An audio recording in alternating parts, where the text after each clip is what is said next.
Hello everyone. Now, where's my camera? Because I have two screens. I have to check both because lately some things are going wrong and I'm not happy. So I have to check, recheck and recheck. Hello everyone. This is Mael Duin. I play puzzle video games or similar because one has to play a bit of everything to know what's going on. Tuesdays, Thursdays and some Fridays from 2 p.m. Australia East.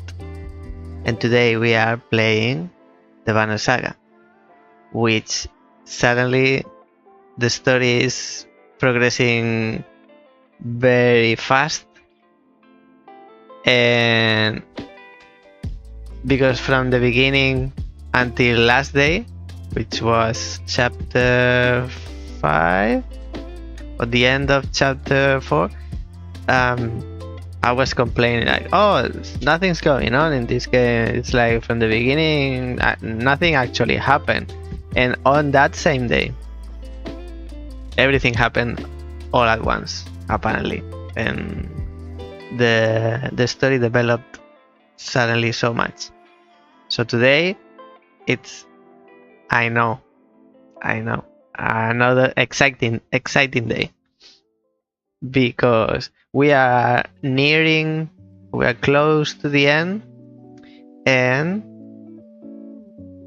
if the story keeps progressing at this pace, anything can happen if hasn't already happened in the game, because people have died and not many things, but the ones that happen really relevant for the story. I mean, we'll get to that in the review, not like actually relevant for the story, but maybe for me it's impactful. I'm still not over Gandalf's death. So there you have it. I said it. Today we continue from chapter 6, the very beginning of chapter 6. I'll change to our screen. Let's get right into it, because I have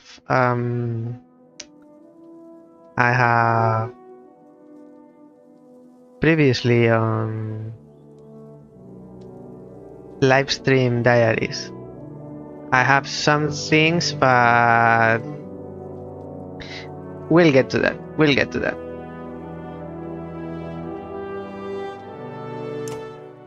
Resume. So stop right there. Our both teams, the West team and the East team, they merged last day.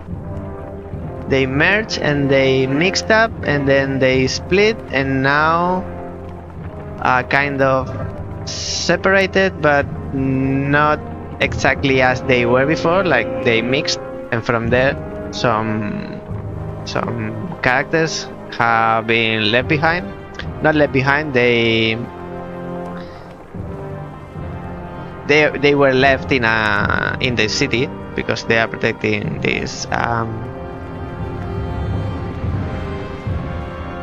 Einartoft. Audio too high. Einartoft. We met in Wyrmtho. Both teams, they joined in Wyrmtho, and then they went together, kind of together, to Barapas, the bridge, and then in Einartoft they tried to protect the city, it's not a city, it's what is it? It's a building carved in the rock or in the mountain. So it's not a castle, it's not a fort, it's not a mine. It's Einartov. It's Einartov. And then many things happen there, and from there a group of the characters, they kept traveling south to a place I don't remember, but I remember it was within a lake. There's an island and they are traveling there because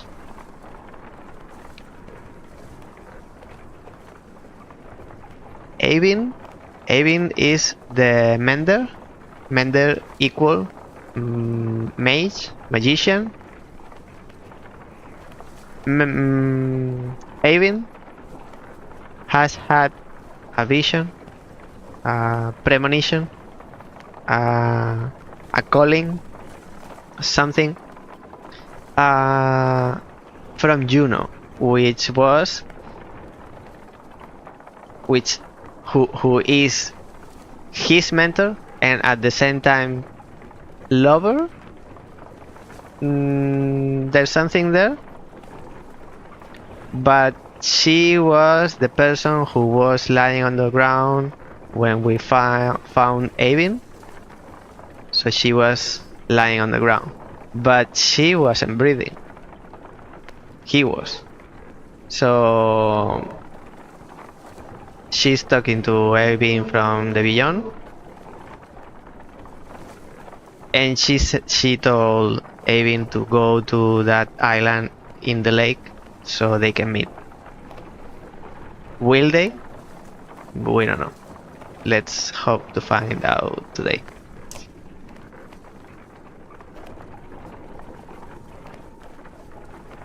And this is the beginning of chapter 6. Moral decline, of course, because the No Mercy saga. No random encounters.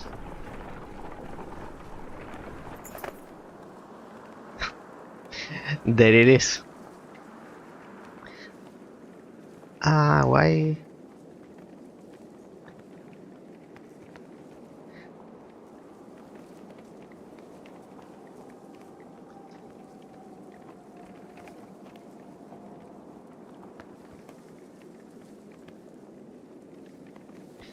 A woman's stifled screams failed to overly concern anyone.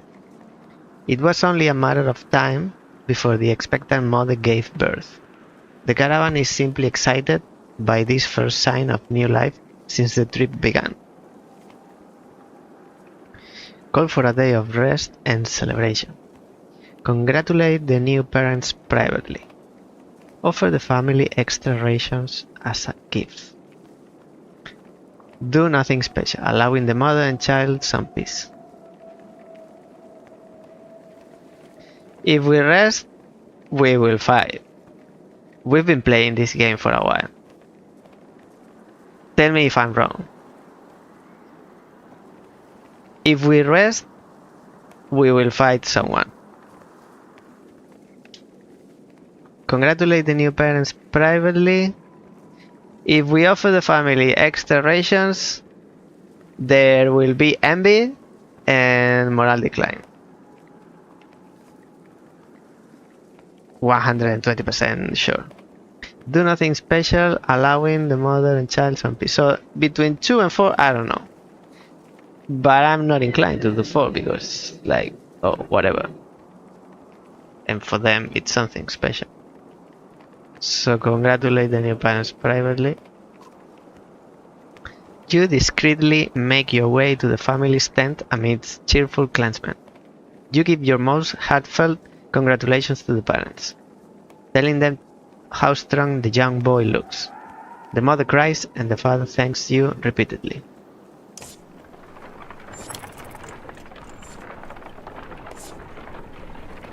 Moral increase, moral decline.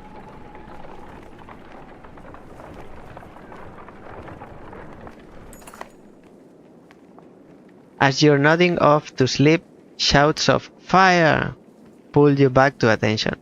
Flames quickly consume a supply wagon and a few tents. A woman cries out, "My boy! My boy!" and points to a burning tent closest to the outlying barrel. Two of the giants are motionless, staring at the spreading fire with terror in their eyes.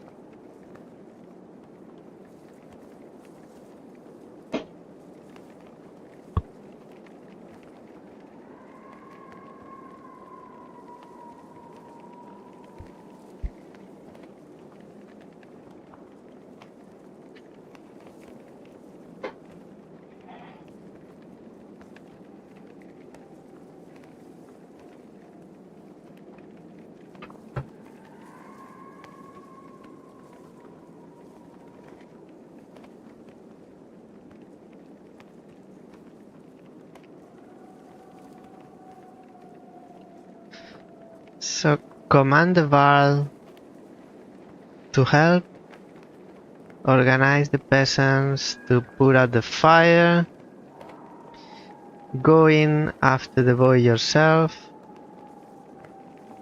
make an effort to save the rest of the supply.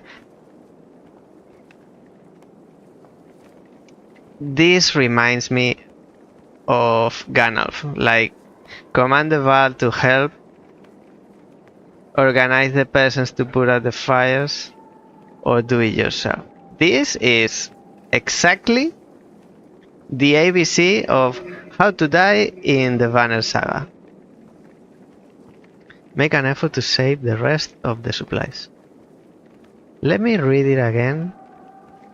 As you're nodding off to sleep, shouts of fire pull you back to attention. Flames quickly consume a supply wagon and a few tents. A woman cries out, "My boy," and points to a burning tent closest to the outlying barrel. The giants are motionless, staring at the spreading fire with terror in their eyes. So we are not commanding the Varl because they are motionless and staring at the fire with terror in their eyes. So no. Organize the peasants to put out the fires. It will take too long, it will be a mess, and it will fail. It will go wrong. Go in after the boy yourself, or make an effort to save the rest of the supplies. The life of the boy is more important. So get ready for everyone to die. Okay? So okay, let's go after the boy ourselves. Wrapping your cloak around you, the smoke, flames, and tent become a blur as you grab the boy and slice through the back canvas with your hunting knife. You meet the ashamed look of the older Varl while the crowd cheers on your heroic act. Unfortunately, the supply wagon did not make it. We knew. Minus 29 supplies. What in the depths was that about? You muttered to yourself. Something about the fire. Oddleif tells you. I've heard of this before. They don't like it. Doesn't change what happened, you think to yourself. So the Varl are scared of fire? Like, especially scared of fire.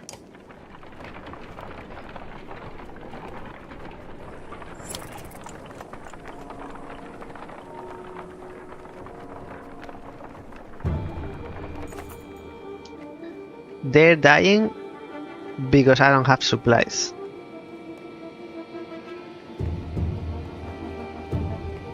Wait a moment. We left Einartoft and they didn't give us any supplies, which I was expecting they would.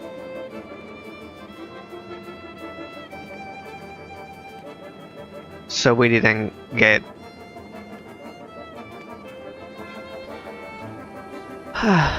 The No Mercy Saga, Chapter 7. It appears that large figures following from the direction of Einartoft. Oddleif watches intently before finally saying, "They have a cart, I can hear it." You slow to get a better view and spy a small caravan of Varl. Eventually they catch up.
You exchange nervous glances, but nobody speaks up.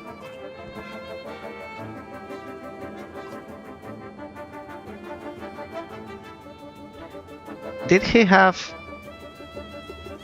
a scar in the face?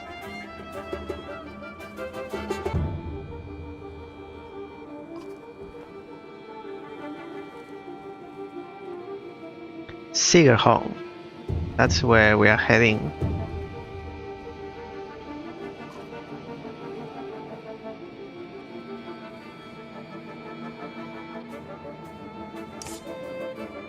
Plus 40 supplies, which they were in the wagon.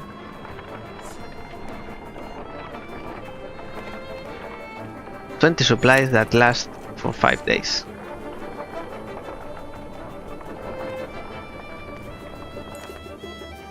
The caravan stops at a split in the road. Ahead, the path leading to Sigerholm veers off into the hills, which are now swimming with familiar black shapes.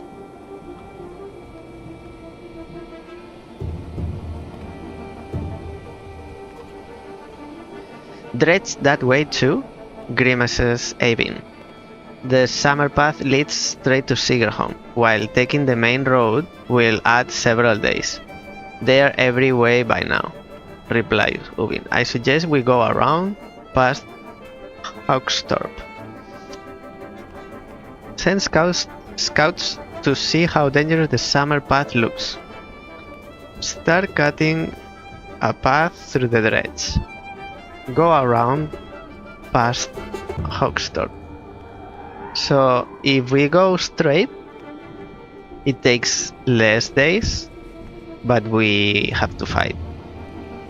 And if we go around, it takes longer, we'll spend more supplies, but we don't have to fight. And I don't know about send scouts to see how dangerous the summer path looks. I can't look at the map.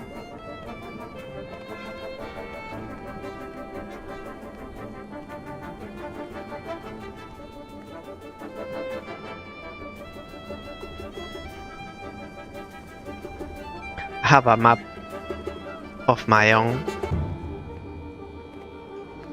Let me share it with you. So this is the not in-game map. We left Einartoth and we are this way. Oh, but it doesn't have enough resolution. Summer path. This is the summer path. And the other city is Hawkstorp. Let's see if we can find Hogstorf this. This is Nautmod. Wyrmscale Mountains. Maybe it's this. We are going this place. Sigerholm. This is the lake. This is the island. Sigerholm is inside. I can't seem to find. Let me check if I can find quickly.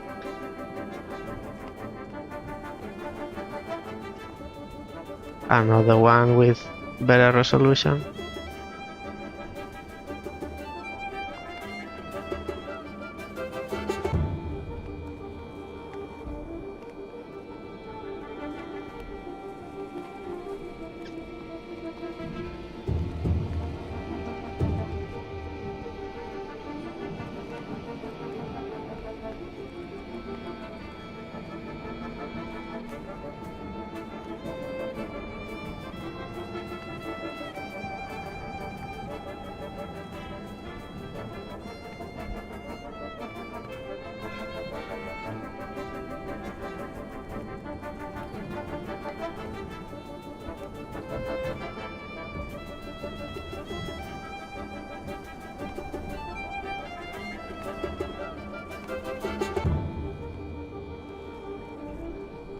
Okay, so this Hogstorp is how's it called?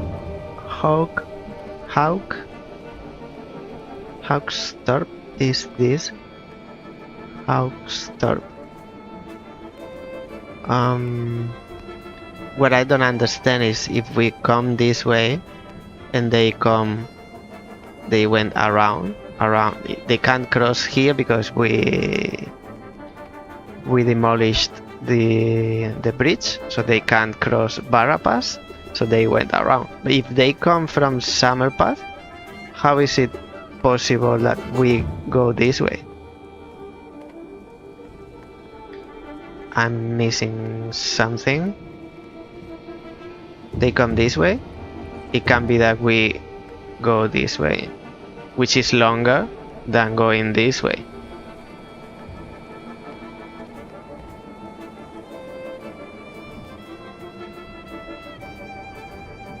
Dredge that way too. The summer path leads straight. The summer path leads straight to Sigerholm. So that's this. This is the summer path. So from here, the approximately we are this way, and they are giving the option to go around. They are everywhere by now, replies. Taking the main road will add several days.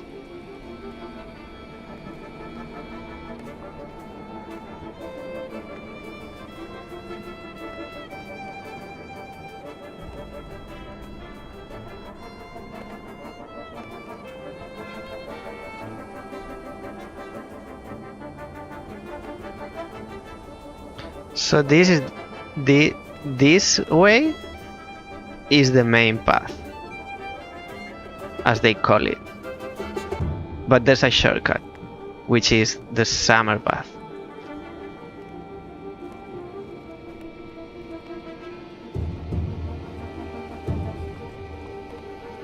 It's called something pass, maybe main pass, I don't know. And this is shorter, but it's like a shortcut. The main road is this.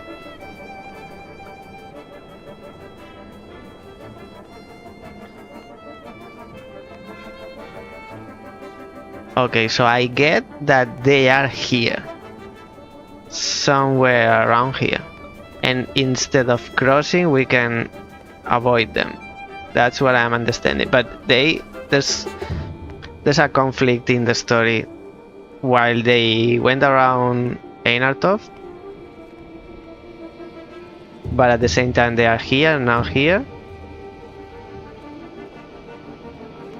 Let's send scouts and see what happens. You send 2 scouts, only one returns. I'll put it this way, he says, we are not getting through that way. It's like they're emerging from the rock itself.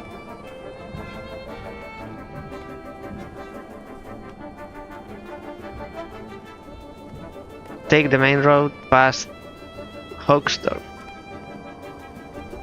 I hate to say it, you tell Avin, but I'm not willing to walk into swarms of dredge anymore. Juno will have to wait. You turn toward the long round around Hoaxdorf instead, hoping you've saved lives in the process.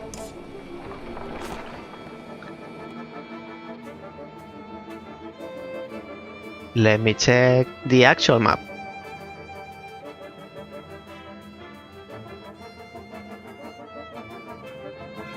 High Pass. High Pass. We are here, but we are going this way. Old Father. Maybe we are missing in visiting this.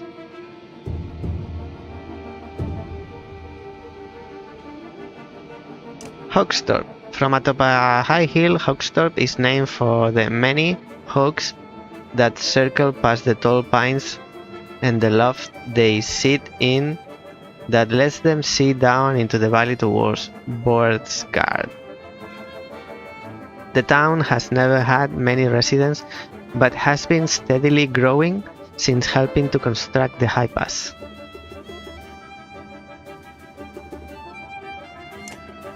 Summer Path. Cutting straight southward from Wyrmto to Sigerholm. The Summer Path did not exist until the Varl and Human Kings agreed to create a passage that allowed travelers to bypass Einartoft without having to go all the way through Frostbeller,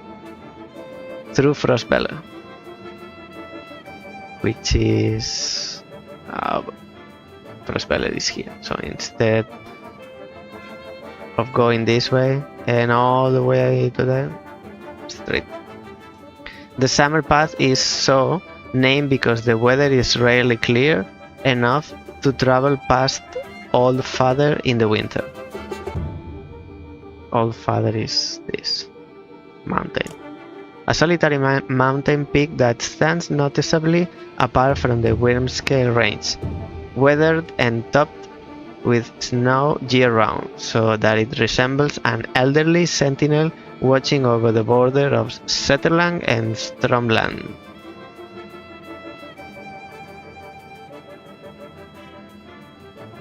Setterland, Stromland.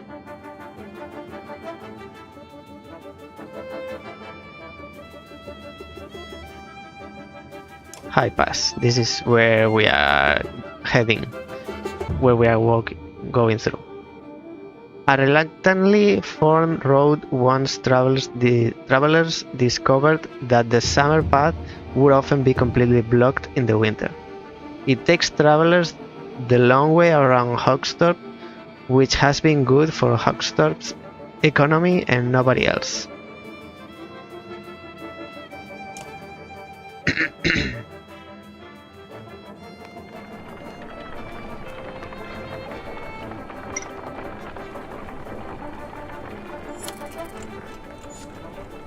I hope it takes less than 4 days. There's something here. The sounds of a skirmish alert you to a barrel surrounded by half a dozen armed fighters. One man spots you and shouts, "Leave us to our business! This bar killed my father without reason." The barrel is about to respond when a man attacks. The giant swats the blade aside and silently watches for the next assault. Defend the bar, let us hear what the bar has to say, or return to the caravan without interfering.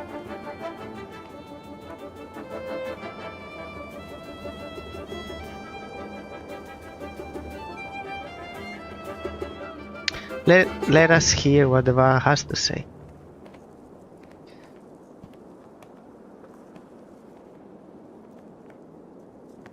The Val shrugs, as if unconcerned, saying, "This one's father and I had a business deal. He lied. Now he's dead." "Lies?" shouts the man. "You murdered him over a lie, you coward." The men wildly attack the Val, who deflects them. Well enough, but you're uncertain of how long he can keep it up.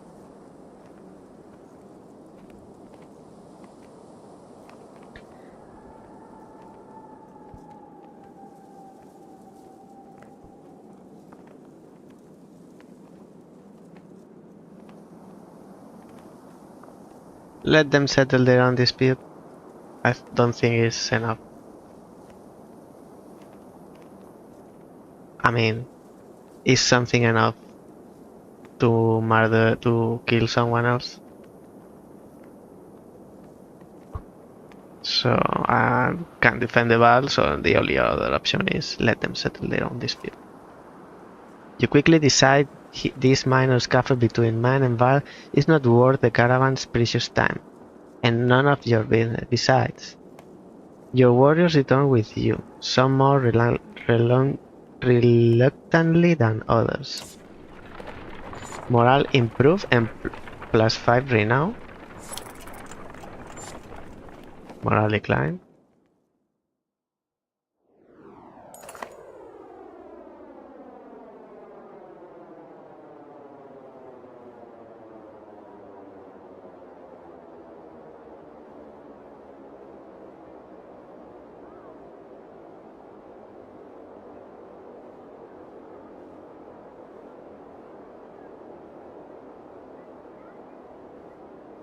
I think this sound, it's a bug.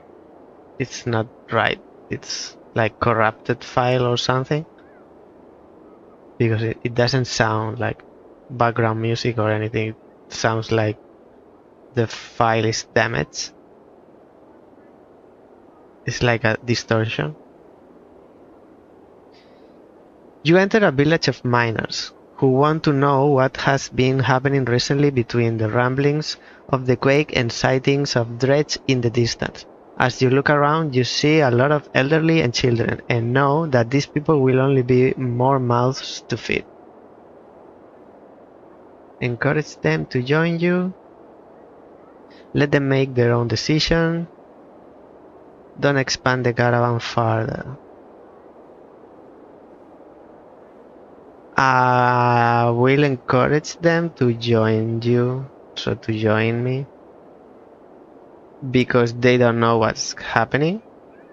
They are not aware that what they need is to join the caravan. Otherwise, I would let them make their own decision. If I could explain first, then I would let them make their own decision. But they don't know. There's no option for tell them about last happenings. You make a convincing argument about leaving town before the dredge sweeps through, and do a fair job of convincing everyone to be completely terrified. They start packing. It remains to be seen whether you can keep them as safe as you say.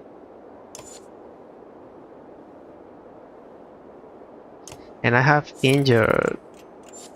That's not what I wanted to do. And there's a market?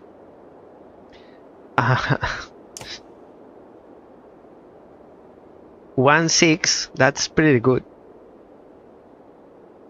So I can spend a lot of renown. I would like to know how long it takes to... Let's make it...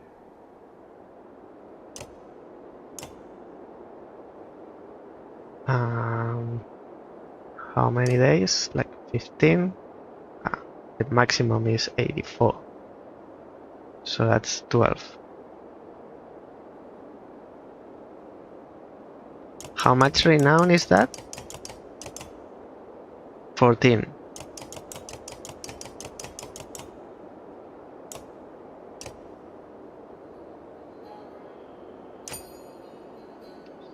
It is what it is.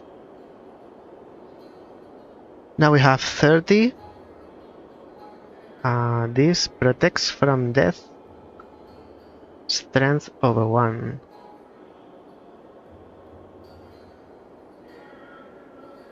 Warrior's Oath. +1 willpower. And lightning runestone. Plus 10% chance, a critical chance. +1 aggro. Nothing really interesting. I would like to upgrade my heroes. Promote. Who's injured? Hogun.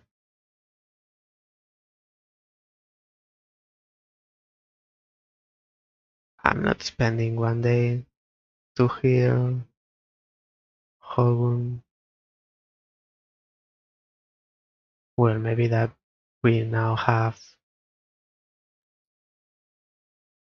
more supplies. Iver or half Iver, and you lost this on your last fight with Bellower.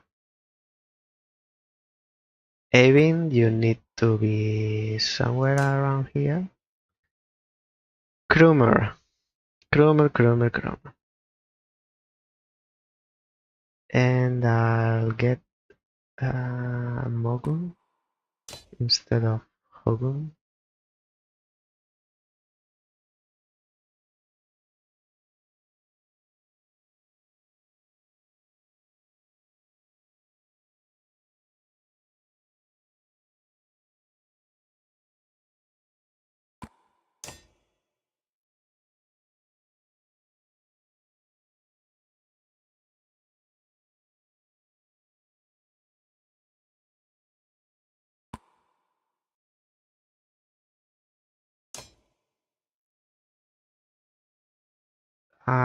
Yes, like this.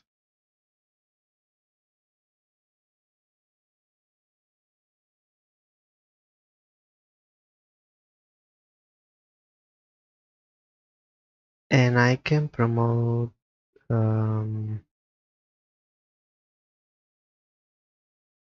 maybe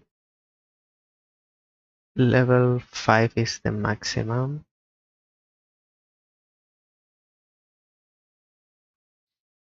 What's the maximum I can promote? Ekil is level 2. It costs 10.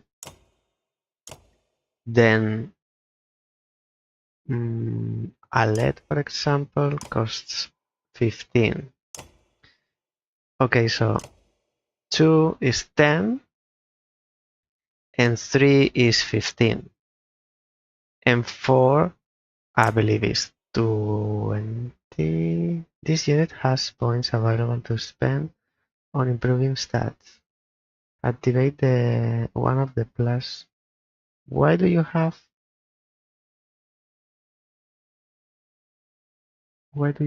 6 points?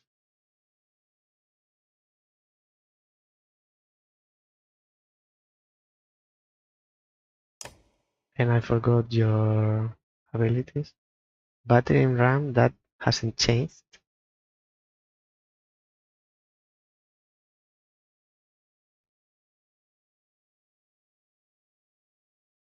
I don't know before, but this is right hand. This is right hand. But now this is left hand.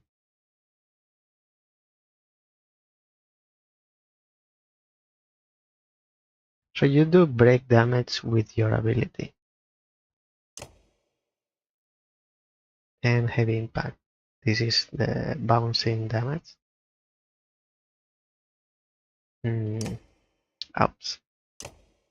So I need points here.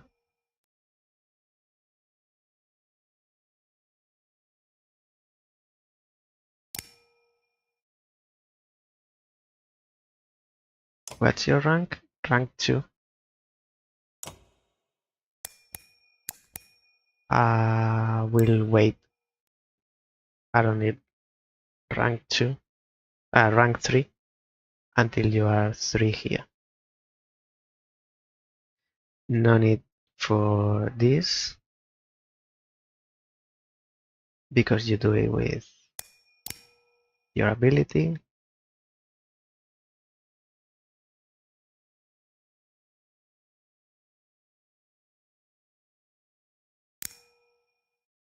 I think so. Confirm. Now, so I can't upgrade, promote you because the plus sign just was the points, not the actual promotion. So let's go back to, I can promote 3, Ekil, Alet, and Rook. Alet is 10 and Rook and, sorry, Ekil is 10 points, Alet and Rook are 15 each.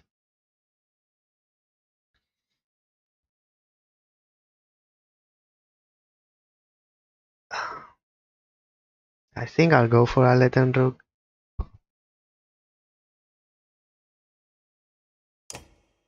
What's your ability? Knocks back all units up to 3 tiles.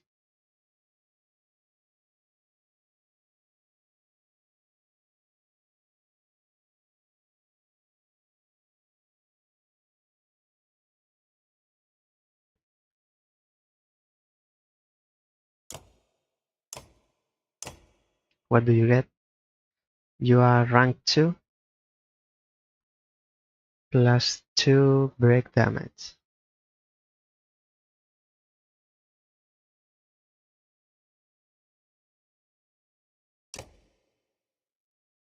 And Rook is now rank 2, 2 break damage.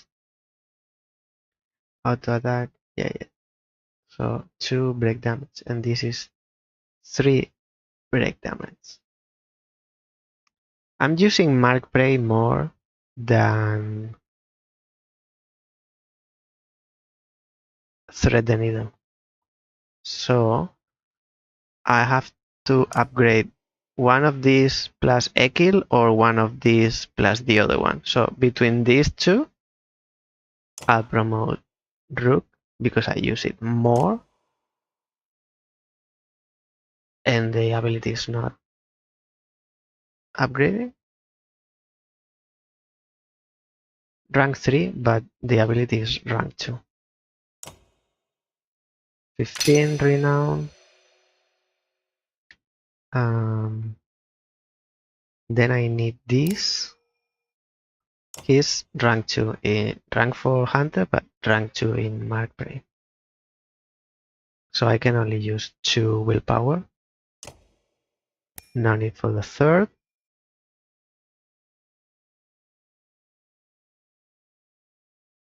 And I can upgrade this.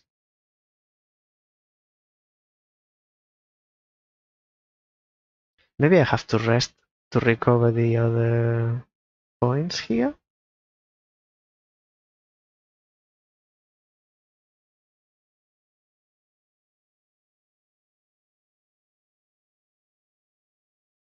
Mark Prey does break damage. 2 break damage.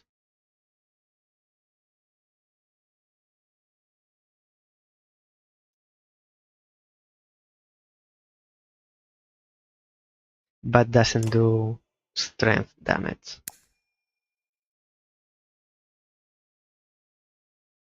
Only 2 points? So 1 here for sure. The other one I am in between here, willpower, or here in defense.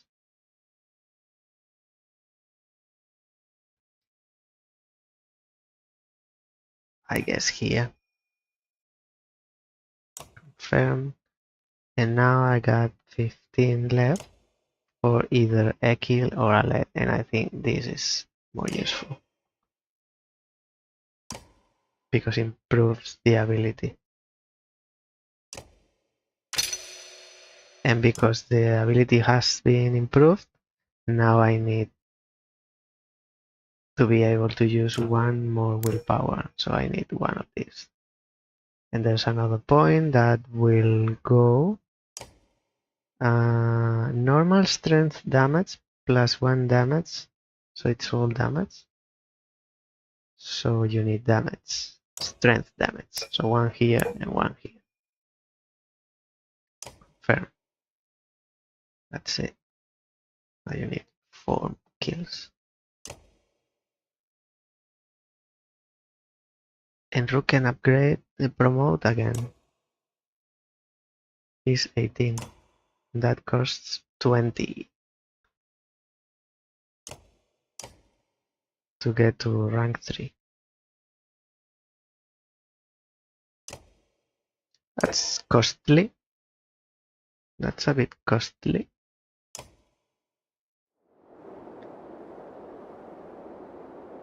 I'll rest one more for Hogun. And to improve morale as well. 100 days. So we've been here, we've been here. No need to check the map, so we can leave.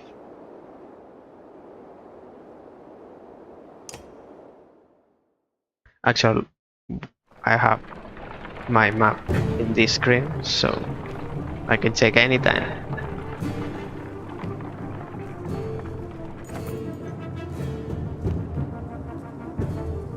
Look at that, shouts one of your clansmen. The caravan stops to watch Dredge pulling into the village you just passed through. I hope anyone who stayed behind got out alive, says Alet, but you have your doubts. They are coming, says Ivor, pointing out a line of Dredge leaving the village and marching towards you. As you watch, the Dredge in front falls over. Then the one behind it falls as well. You hear a twang to your left. Nid, the archery student of Oddleif's, who you recall deftly shooting a snow rabbit, is firing arrows down the hill. Another Dredge topples. That's incredible, says Oddleif, squinting. But we should get out of here. Odd's right, let's go. Return to the village looking for survivors. Hold on, let her do a few more.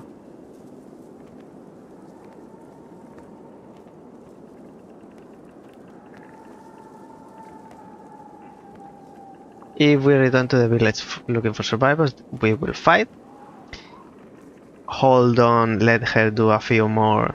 We'll fight, but the fight will be easier. Odds right, let's go. I think this one.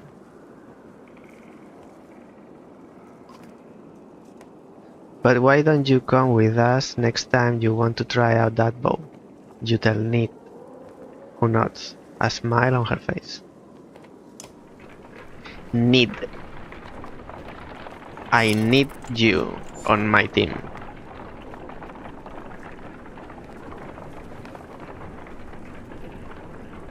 Godstone?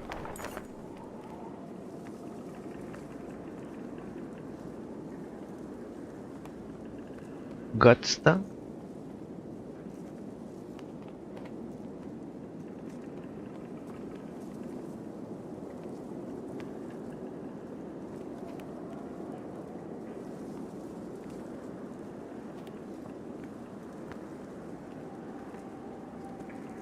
Stop! A resolute voice calls from somewhere in front of you. The surrounding terrain comes alive with armed fighters surrounding the caravan. No need for bloodshed, the leader says. Leave a couple wagons and pretend you never even stopped here. How about you leave what you've got instead? Inform them about the coming Dredge. Do what they ask. Not attack immediately. Not do what they ask. Not threaten them. How about you leave what you've got instead? So inform them about the coming Dredge. they're going to ignore us, and I'm guessing you have no idea the dredge are on their way, you shout. If that's the case, friend, says the leader. We need those supplies more than ever. Without even a glance to his men, the attack begins. They ignore. And we fight. We fight either human or dredge, but we fight. Oh, I didn't equip this. Shoe break. An enormous fishing hook. Huh. Alet has 1 armor, 1 strength, 1 willpower. This is not for her. This is more like for Ekil. And this is more like Alet. What do you have? Avon? Choose strength resistance +2 aggro.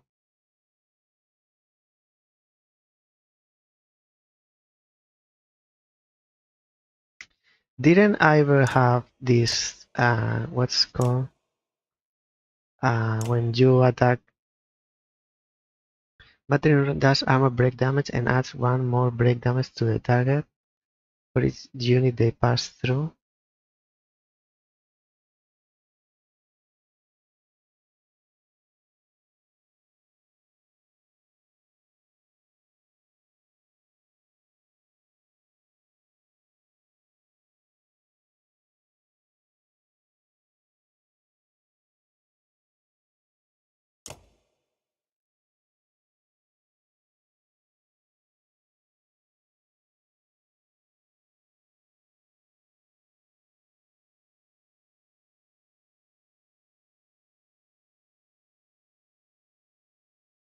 No, it's not the don't remember the name, but the one that when you attack them they get lower defense. Like it bounces to them. Need is in the team. Why didn't anyone tell me? 2 points available. Let's see what you do. Bird of Prey. The girl uses a longbow to shoot farther than other less experienced archers, and she always hits her mark. Bird of Prey makes it possible for her to strike units before they are able to get in attack range and allows her passive puncture to be used against more enemies who may have been out of range for a normal shot.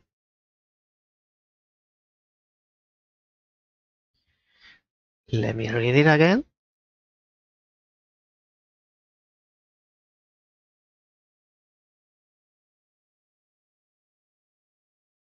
Yeah. The character uses her longbow to shoot farther than other less experienced archers, like Oddleif, who at the same time taught her, and she always hits her mark. Okay, and up to here, that's all good. Bird of Prey makes it possible for her to strike units before they are able to get in attack range, and allows her passive to be used against more enemies who may have been out of range from a normal shot.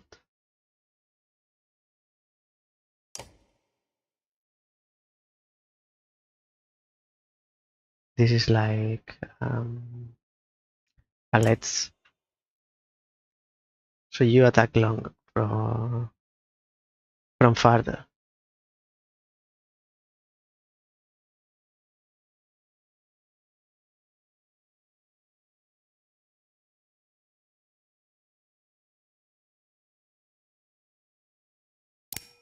One and one.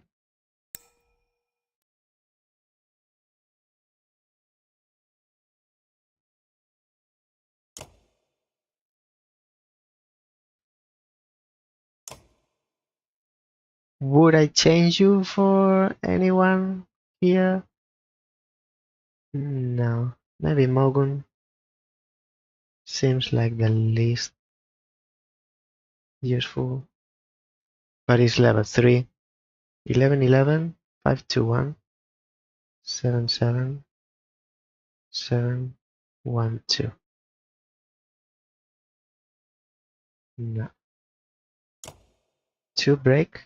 2, 1, 1, 2, 2, 1.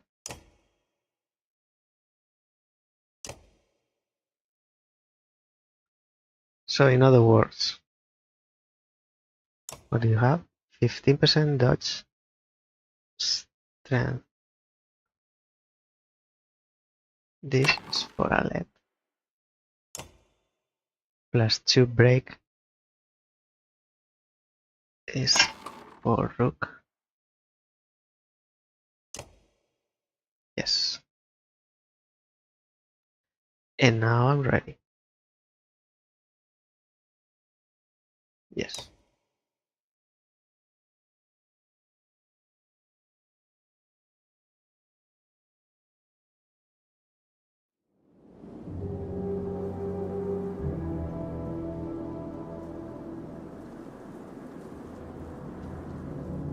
There are 2 more here.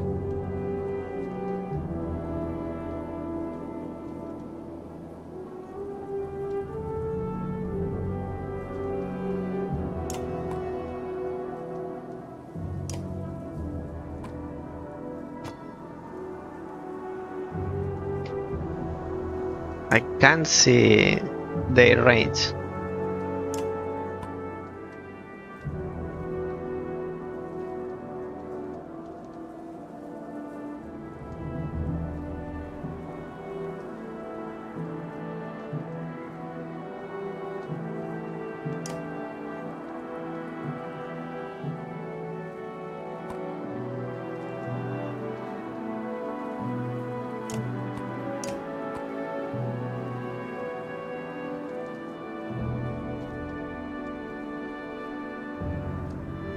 This group for this group, these two, and this group for these two, and this will catch up.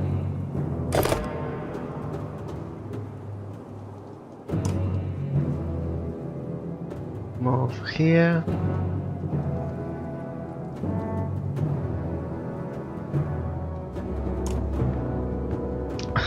Ivor with one arm.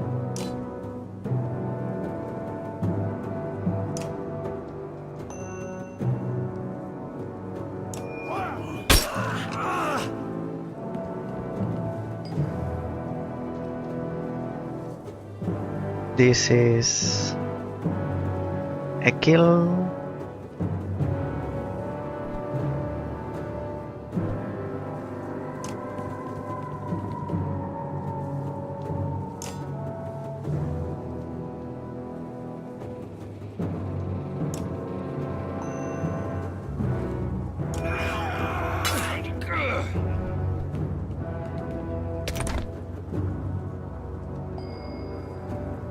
What was this? Stonewall. Stonewall blocks damage to strength and armor. Also, you do nothing.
Avin.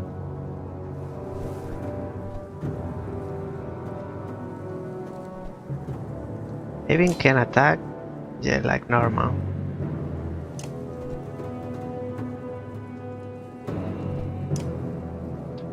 And this, I'll get closer.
I need to move one more.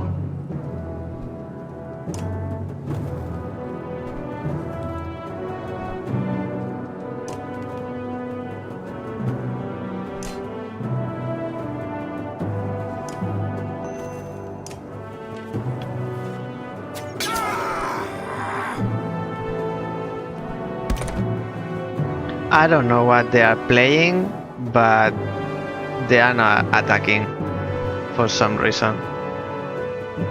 Some reason that I don't understand.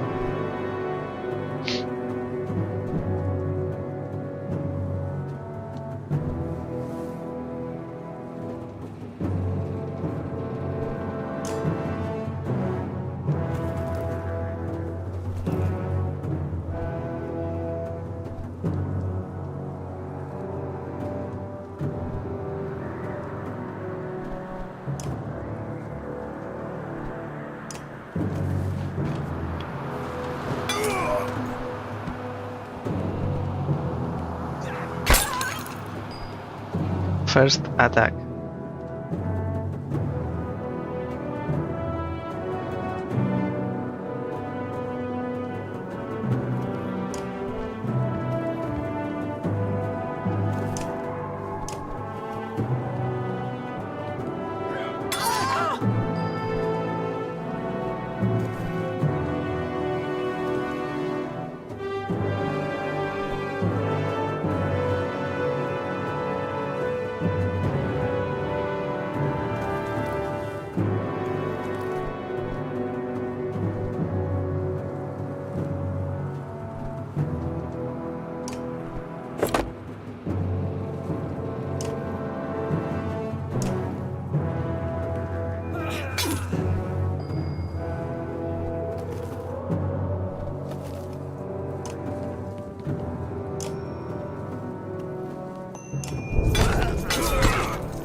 Why are they all attacking Alep? I don't understand this AI, enemy AI.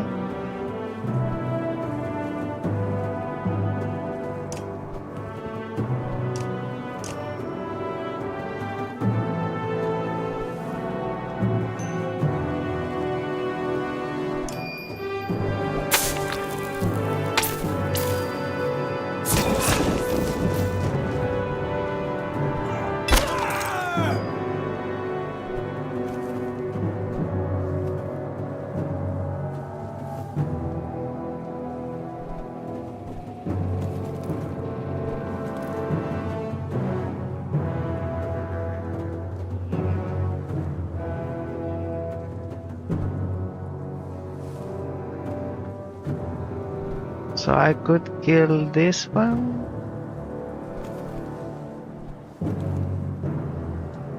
From here I can hit one that I can turn to 3.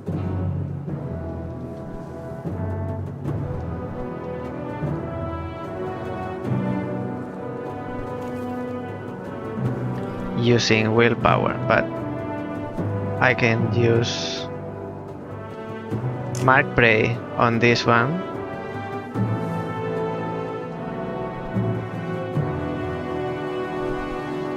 Oh, Mark Prey that only reduces armor.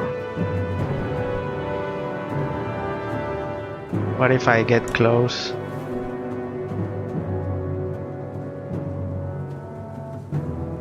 And I attack with +1. That's 2. I only use 1 willpower.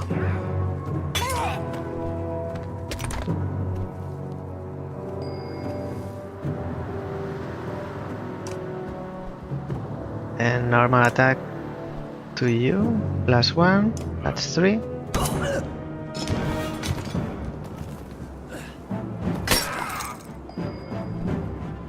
This guy just made this stone wall, and because we have entered pillage mode, he is allowed to do one more move. This strategy I don't understand. I mean, I understand, but I don't think it's fair.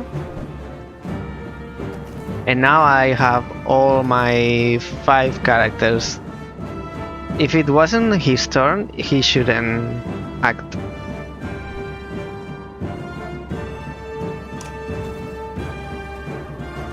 And now I'll kill him in one go.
Godstone.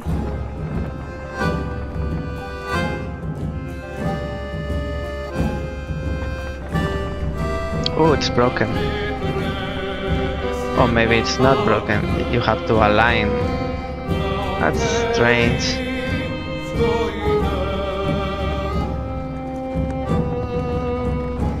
That's very weird.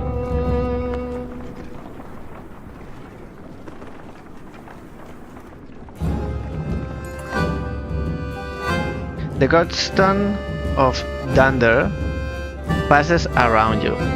In the frozen climates here, it looks like the rock has split and is falling apart, held together only by the deep snow. Curiously, when standing between the stones, the wind drops off completely, picking up again once you've passed through. I almost wonder if we should rest here for the night, says Iver, who seems to have noticed the same thing. With all the snow around it, Dredge might not even be able to find us. Stay here overnight, inspect the Godstone but move on afterward? Get back to the road without stopping. I'll stay. You walk around camp before settling in. Along each strand of Dunder's massive beard is carved a different part of his story. And you turn your head to and from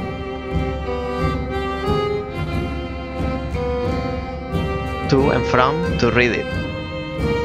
While the Loom Mother was the first to create, she soon found a counterpart in Dunder, who embodied her ideals in a masculine form.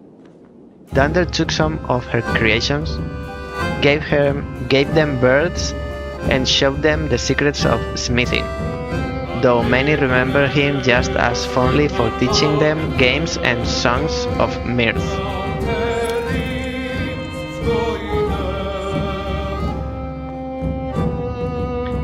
Morale improve and morale decline at the same time, but we haven't crossed the day, so it's because we've rest. Doesn't make sense. As the camp settles in, you notice a group of boys huddled around something. They show you an offering box, carved into the godstone itself. The box is an elaborate construction of interlocking pieces which slide around when touched. We can't get it open, they tell you. It's like a puzzle. Try to open it. The boys take turns working out the puzzle and give you tips when it's your turn, though you don't seem to make much progress. Eventually they leave to sleep until it's just you and a couple of other determined youngsters. Keep working on the puzzle box. It's hard to know how long you spend sliding around the smooth puzzle pieces, but when people begin emerging from their tents, you know you're in trouble. Exhausted from a long, sleepless night. Worse still, the box remains closed as you shuffle wearily along with the living caravan.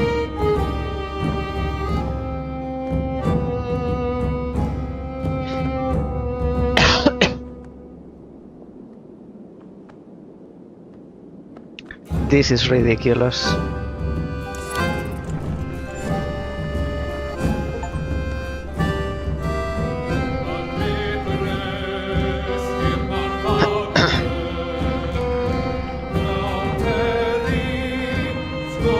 That's stupid.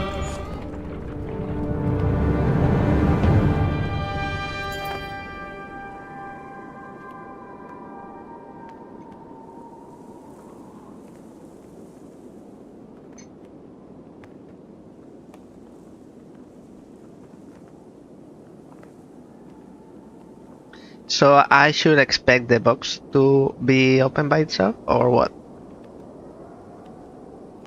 So I'm being punished for trying hard. No mercy, Saga. A mother's screams flood the caravan. Her daughter lies dead in a tent. We all know who did this, she spits, staring directly at the woman she scuffled with previously. Murder over a marriage? In these times, something must be done. The accused woman remains silent.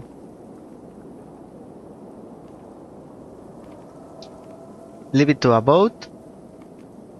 Try to discourage further violence. Try, or actually do discourage further violence. This sounds like it's not going to work. Investigate the death. Banish the accused and her daughter. Investigate the death. A healer joins you in inspecting the young girl's corpse. An old infection, says the healer. No punctures, no choking, no poison. She died of disease. You report the news to the caravan. The mother admits that she had always known her daughter was ill, and everyone moves on.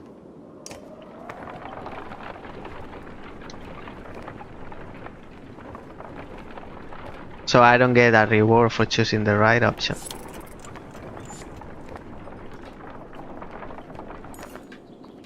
In the distance, Hogsthorpe smolders like an old campfire.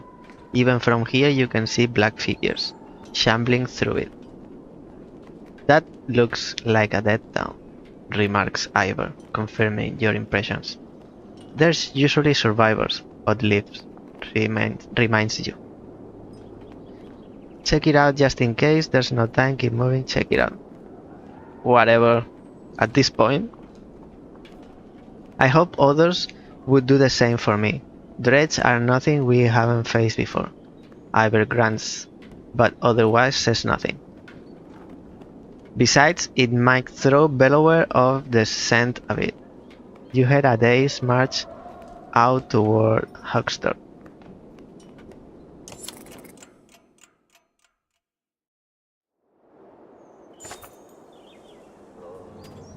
Moral decline. As soon as you've stepped foot in the small town, you think you've made a mistake. It's thoroughly littered with corpses. Within moments, the dredge are upon you as though you stirred up an angry hornet's nest. You draw your weapons.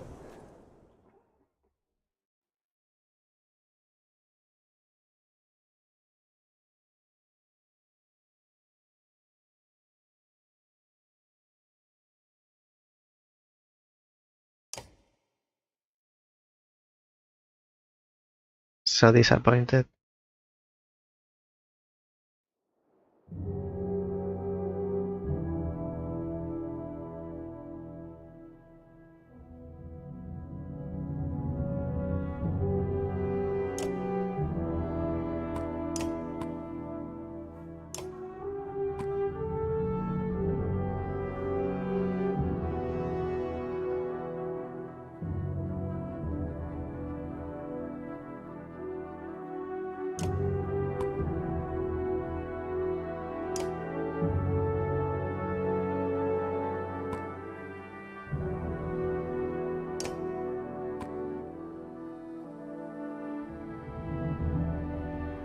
Actually,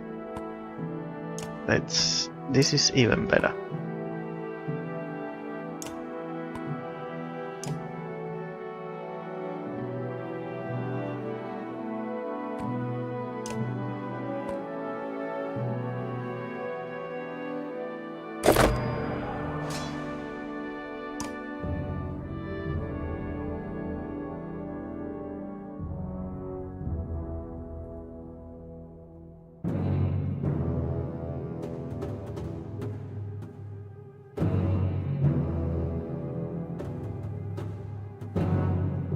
Here or here? I'll leave it here.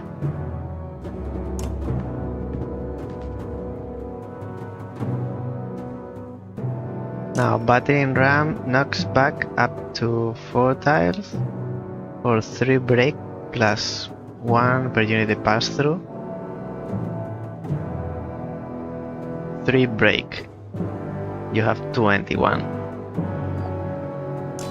What about 5? That I can make 7.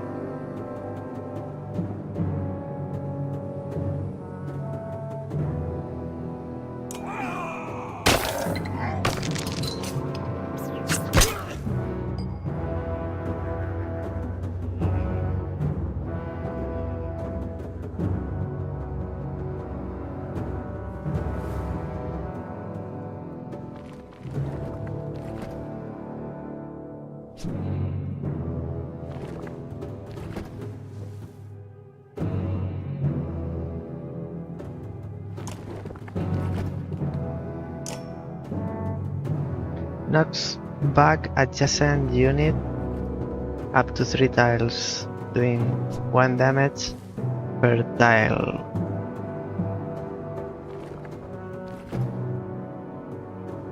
So that's up to 3 damage. I mean, does 1 strength damage and knockback damage to all units adjacent to the target.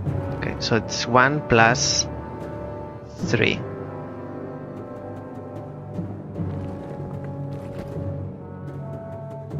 Up to 3. Otherwise, at normal attack, it's 90%. 3.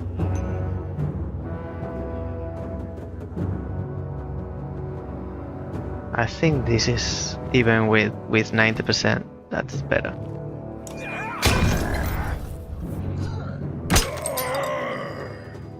-5.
Oh no.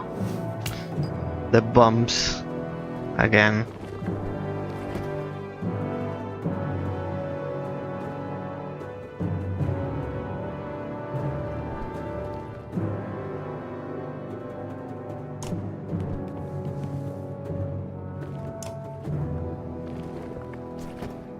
I can give defense. Let me check if I hit this one. Who else get affected? No one. If I hit this one, how do I know if they get? They have to be like perfectly in diagonal. Now I have 9 defense, and I can do this mend.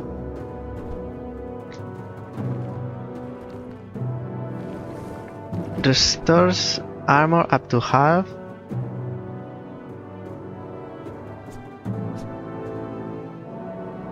Half of Mender's current willpower. Rounded up. So I can give. I have 7. So that's like 4. 4 defense to Ivor. Or do an attack. I think I want to give him defense. So that's. I have 7, which half is 3.5. Rounded up, it's 4. 4 that I can make to 5 and 6.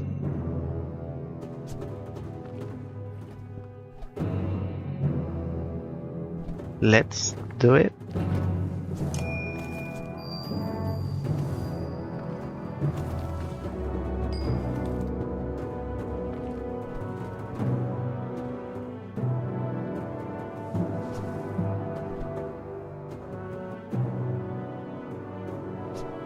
What was your reach? 5?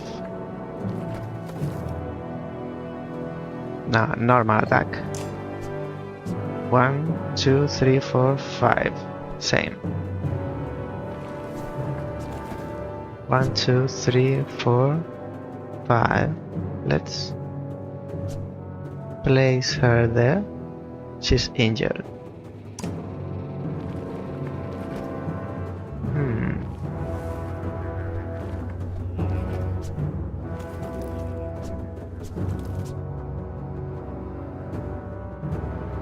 I'll leave you here so I save 1 because I'm going to attack this one anyway. And I'll do break damage.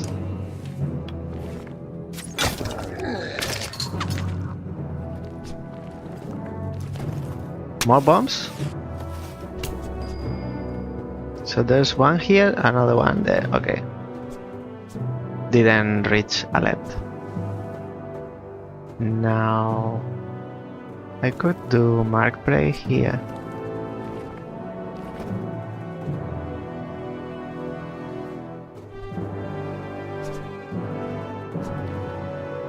And he probably gets locked up there. So he won't be able to oh, I have to move a kill. So he'll go that way.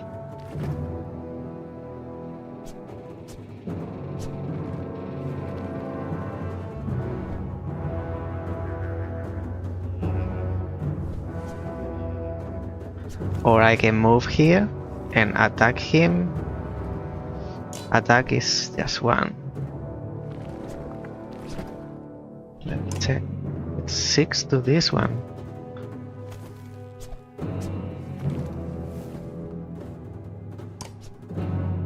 How can I see? No. Okay. 6, 4, 4, 4, 4, 1.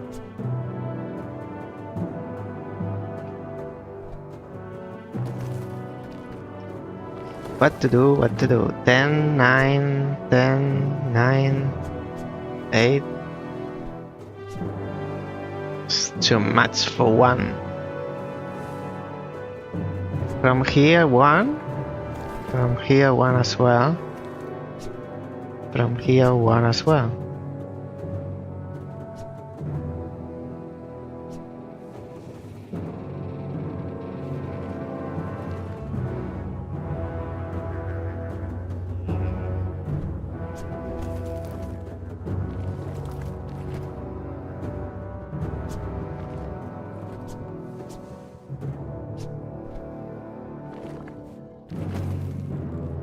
I mean, Mark Bray is very good, but this is exposing Rook too much. I lock him, but he will leave that way when I move Ekil, so not really locked. And for Ivor to be able to live there, I shouldn't place him here, here, or even here. Maybe here I can, but I'll put him there. And now maybe break damage is better than actual damage. Not 2. No, maybe 3, because if I want to do Mark Prey, I have poor morale, so I start the battle with -2.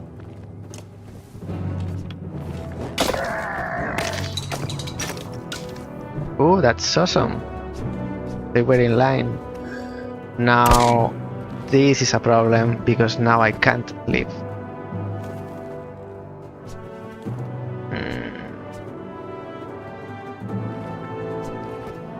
What is this bomb?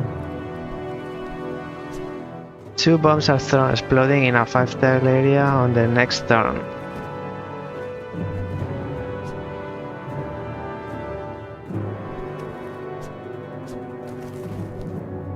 Yeah, but doesn't actually say what damage.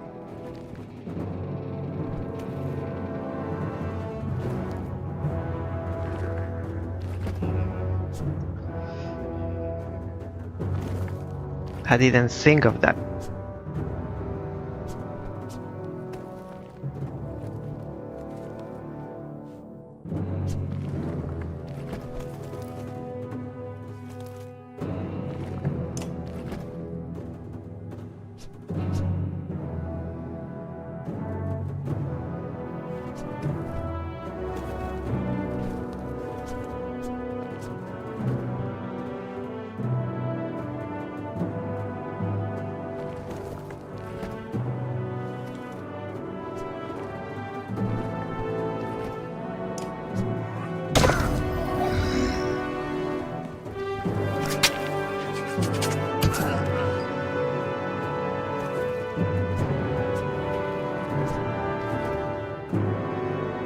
Now Ekil can come here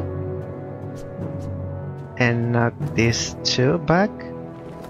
This is 5, this is 4, and killing the big one. That's the maximum damage I can make.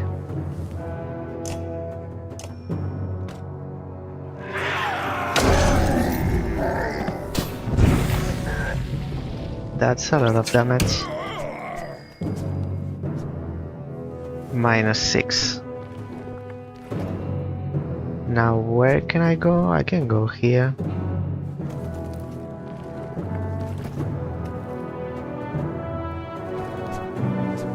For 2. It's a lot, but they are long range. So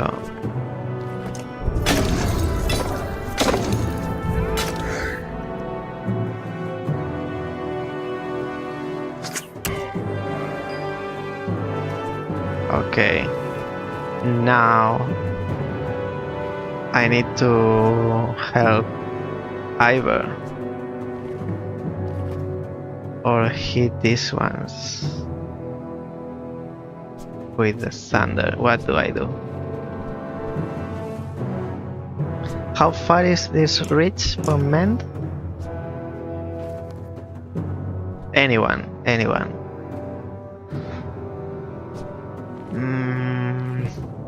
This has 8 minus 6 is 2. I need to help Ivor.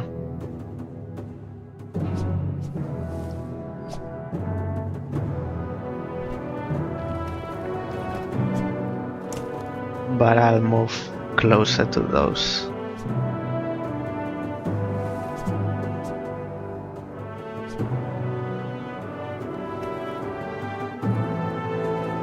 Like here.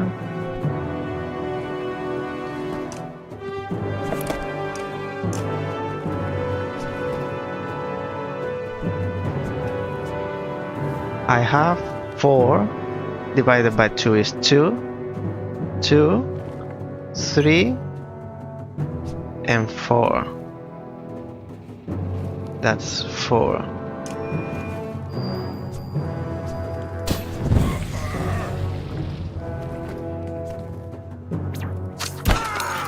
Because he was stepping on the bomb.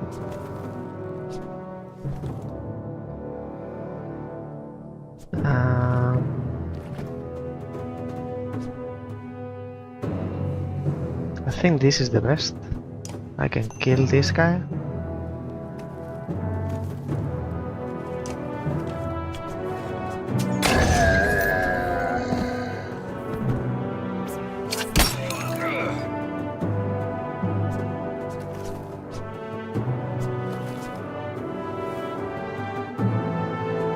Four here, 5 and dead. 8 and dead. 5. So I can't kill these two, but I can kill these two. And this has 6 life. So I'll do that.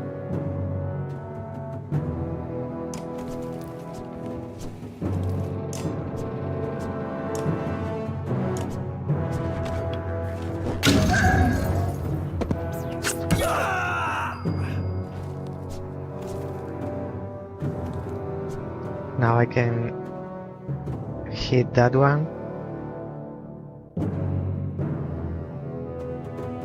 What's better, this or this? Maybe this?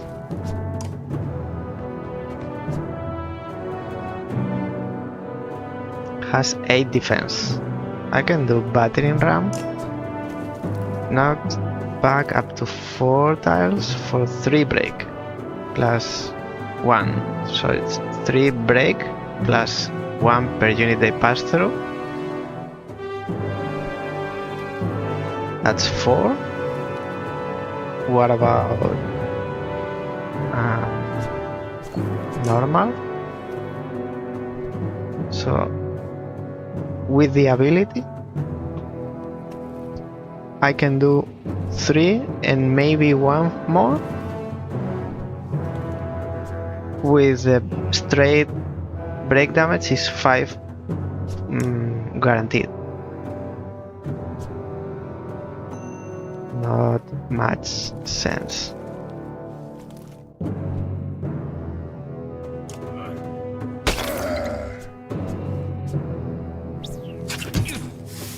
They go for him. So 1 more attack. Now I can't attack both. So 5 to this one, 10 and 5.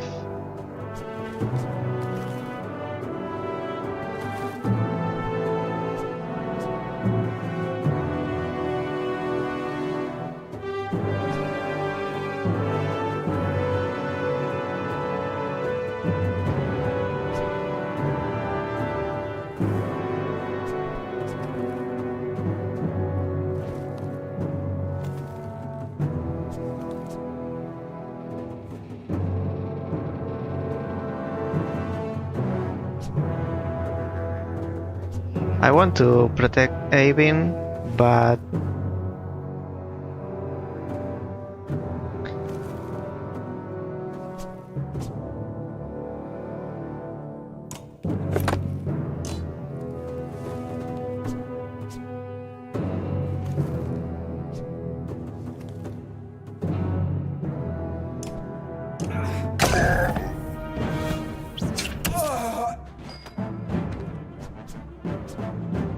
What's that? Oh, it's just the animation. 4 and 9. 9. I'll do 9.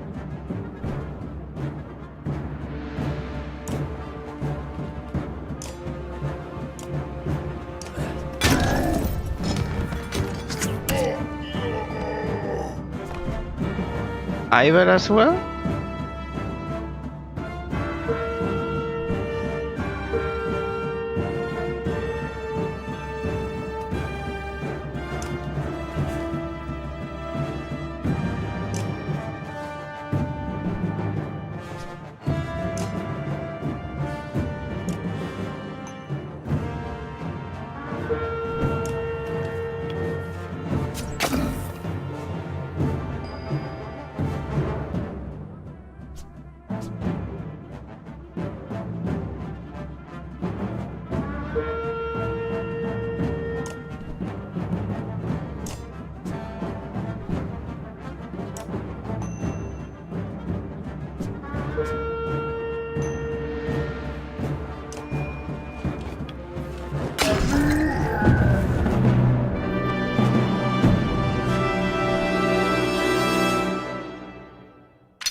Yay, everybody's injured.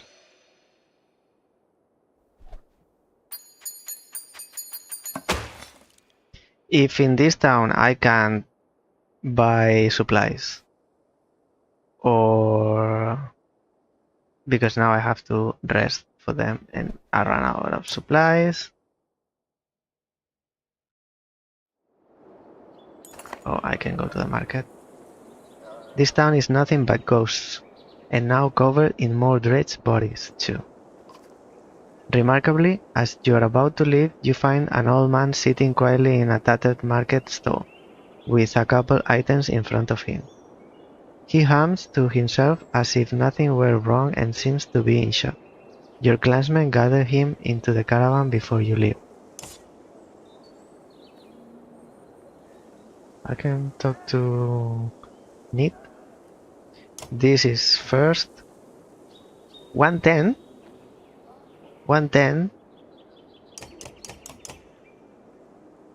Wow, that's super relieving. And now I have 16 left.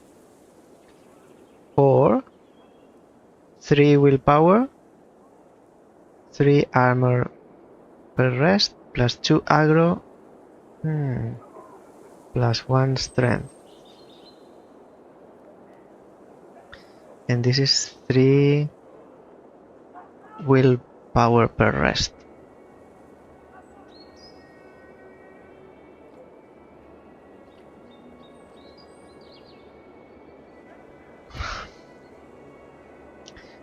The issue that I have with these items is that they give you things per rest. It's not straight, like 1 strength. Like here, 1 strength. It's 3 armor per rest. It's conditional, not guaranteed.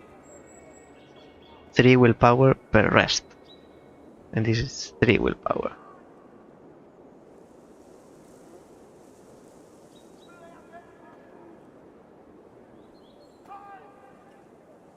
I could buy this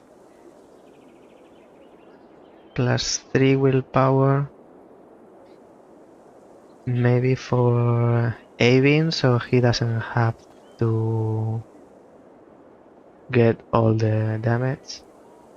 Actually, it's worth, and I'll give it to Avin. Heroes. How many days do I have to rest? 3 for Ivor. I don't get why some are 3, some are 2. This is 2.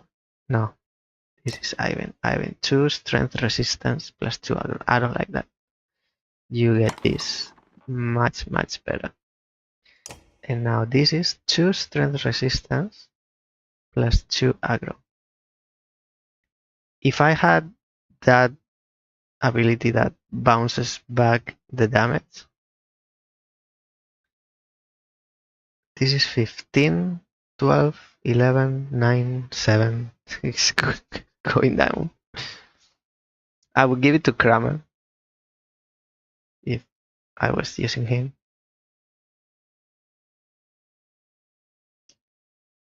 Kramer. Choose strength resistance. No. And you have +3 break damage. That's even more useful for Alet. Maybe. Dodge strength.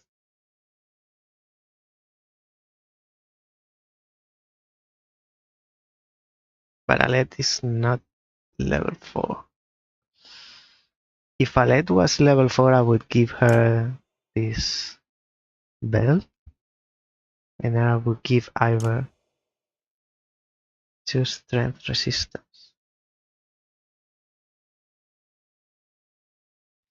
And Ekil has... Oh, there are more here. Ekil has +1 armor, +1 strength, +1 willpower. That's good for him.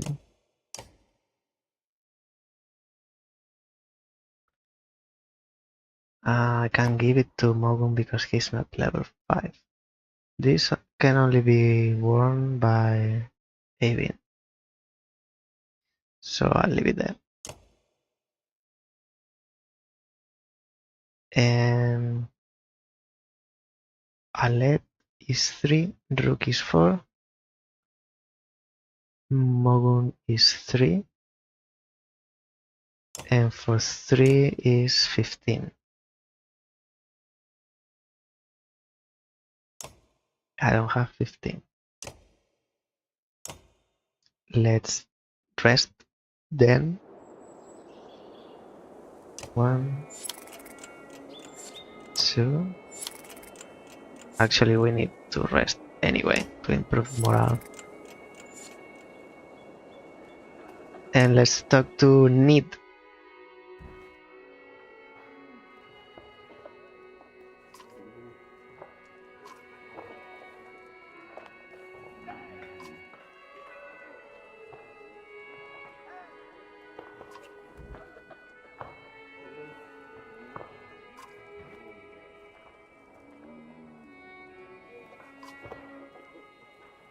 You consider your response. Yeah, we don't speak lightly here. Have you always been such a good shot? Where are you from? You're welcome, I should be going. So, it's 2 questions. Have you always been... where are you from? I don't think you are from Skogar. Many most people there.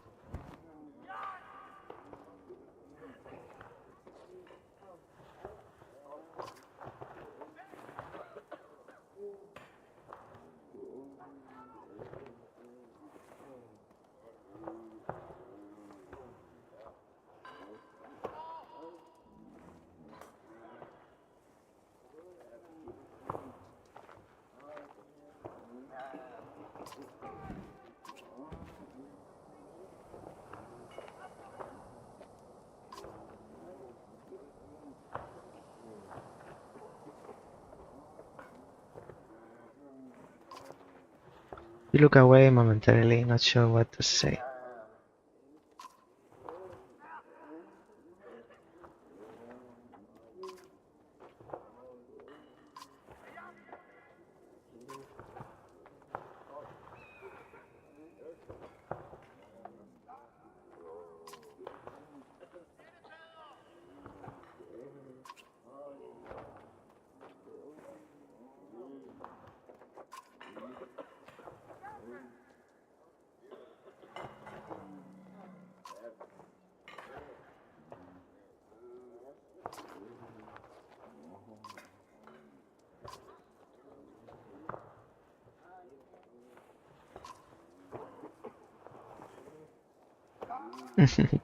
She returns to her tent, where her boys are waiting for her.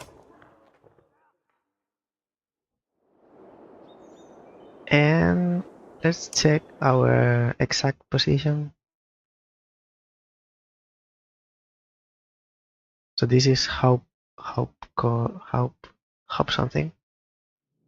Hoxtorp. So we are in Hoxtorp.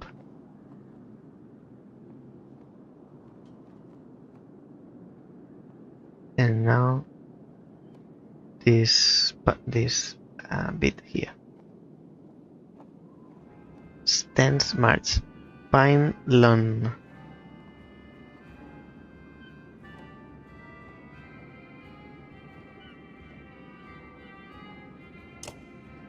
Not content to stop in Stromland, a man named Sten hoped to find land as rich as Arberang along the new coast. Instead, he found bog. All the way up the coast he went until ice covered the trees. This is far enough, said Sten, and he stopped in Skoger.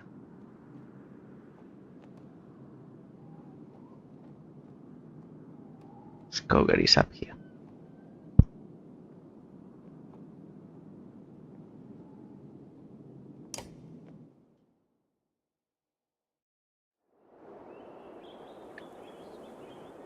Let's sleep.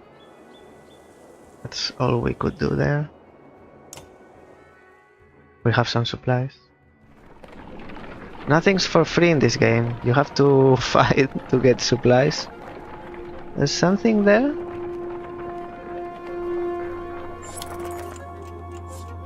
A group of men with broad shoulders and thick cloaks approach the caravan. They might be outlaws, you hear nearby, and the idea quickly ripples through the clansmen. One of the strangers approaches, saying, "We've run out of food. Any help would be welcome." His hard eyes reveal nothing of his motivations. You consider how you want to approach this. Offer no food, but inform them of the dredge. Ask them how they came to be here. Fight with us and earn your food. Decline to help the strangers. Offer them a few days' worth of supplies. Ask them how they came to be here. The men get nervous and reveal sturdy weapons. Your warriors step forward until the leader holds out a hand, saying loudly, "The last group to ask us questions tried to kill us. Tried. Let's keep this simple. Will you help us or not? Fight with us and earn your food. Decline to help the strangers. Offer them a few. Fight with us and earn your food." I think it sounds reasonable. The men look surprised by your offer. In short order, they join the caravan and start sharing tales and drinks. Unfortunately, it is less than a day later that you discover they've vanished along with a sizable portion of your supplies. Minus 22 supplies. We've been robbed. Okay. So we just bought the supplies in Hogstorp and they've robbed us.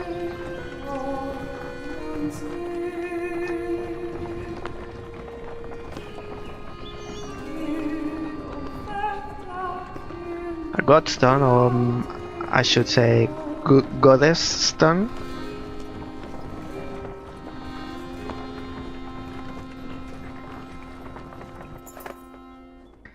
The godstone for Ingrid, goddess of knowledge, looks on as the caravan takes a much needed rest. Ivor shoos some children away from a solitary dredge. A dredge slinger, lying dead beneath the stone. Should we be worried about that? You ask Ivor, pointing to the dredge body. I don't think so, he replies. Still, couldn't hurt to have a few guards look around. Hours pass without warning. Ingrid's godstone is carved with ancient runes, which don't make much sense to you, though Avin tells you some of the menders have deciphered them. It's how the menders learn the language of the gods.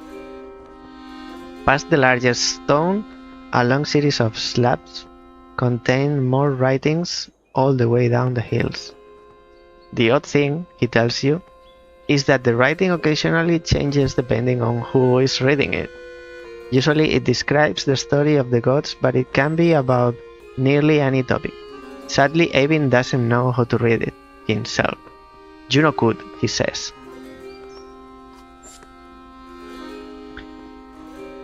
As you're readying to depart, you hear screams from near the main godstone. The same voice so curious about the dead wretch before as striking and pointing. For a moment you think it must not have been dead, but then you see that they have opened a wrapping that was in the dread's hand. Wait, says Ivor, his arm across your chest. This shouldn't be seen. Get everyone away. A chill sweeps over you. Alette pushes past and gasps. Stop! Shouts Ivor, but the curious onlookers have already seen it. What's that?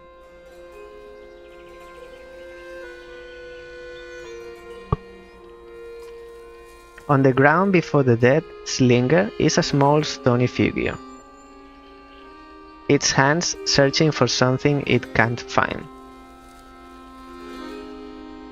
A baby?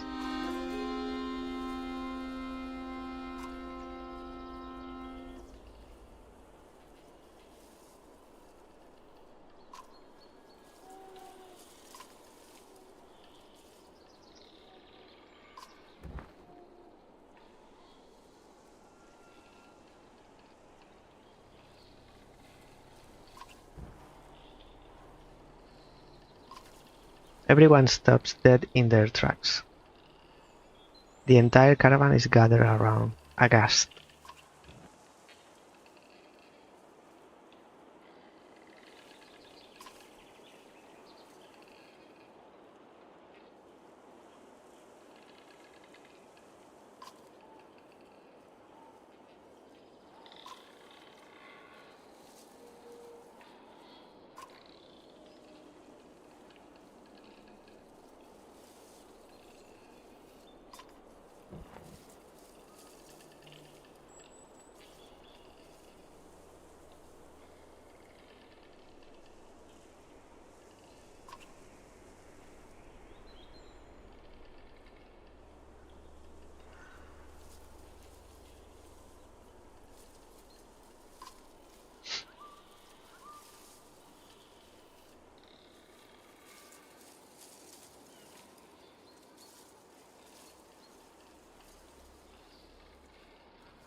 The only sound is the wind blowing through the trees.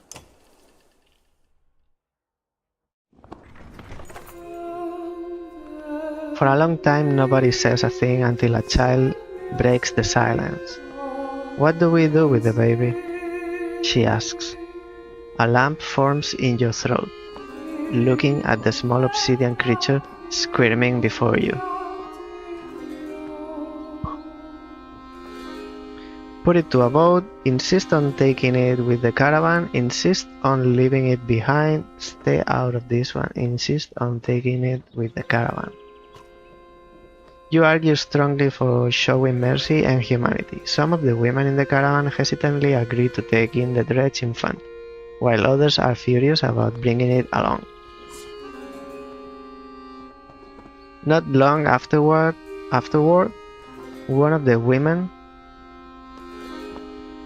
comes to you. Its swaddling was being held by this, she says, giving up a hairpin that looks distinctly undressed-like. An inscription on the silver almost slips your notice. Persevere. From the goddess herself, if you ask me, the woman tells you. Badrun silver brooch. So we get an item for taking in the baby dredge. 3 days of supplies. We will not get far. So this was the godstone then. There's nothing inside. On site. You're making the usual round when you hear a rather loud debate coming from the area that Varl have gathered. Iver joins you as you approach. Please provide supplies. What now, Cromer?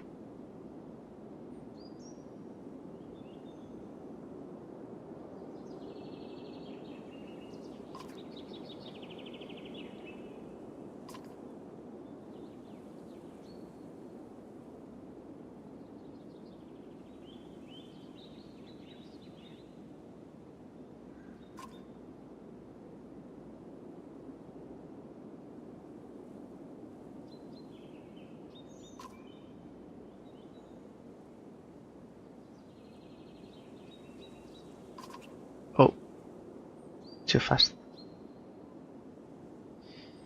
Both Varl halt their debate when they suddenly notice you watching. What's this about?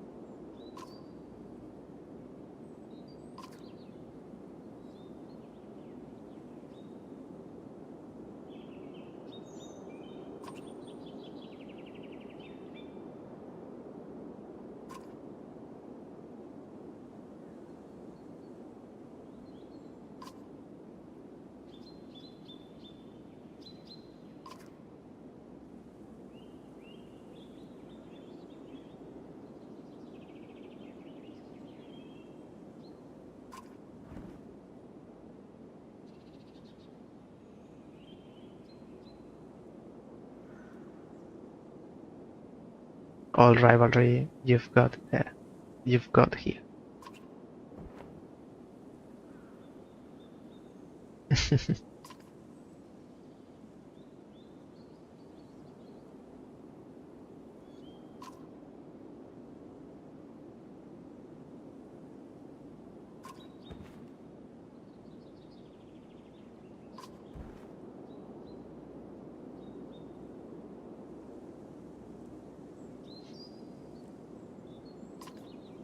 Krumer and a good many Vara warriors head out toward the growing army of dreads.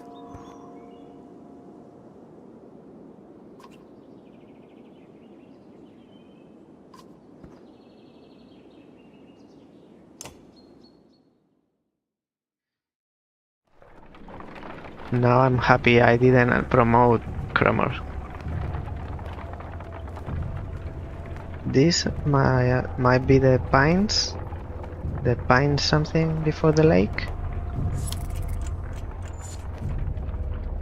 And 2 days of supplies. Yay. Oh, there's something here. There's something coming. A scout returns with a nearly frozen child. I almost stepped on her in the snow.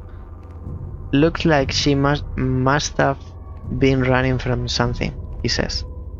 Patches of blue mottle her pale skin, but her chest rises and falls ever so slightly. Even just carrying her along could kill her in a state like this, says a woman. We could be in danger here, points out another. Keep moving, but let the healers tend to her. Stop the caravan for a rest and tend to the girl. Stop and look for other survivors.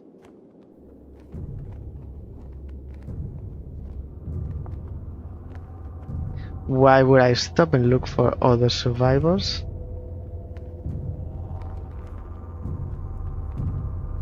Is there a hint of no? So I won't stop.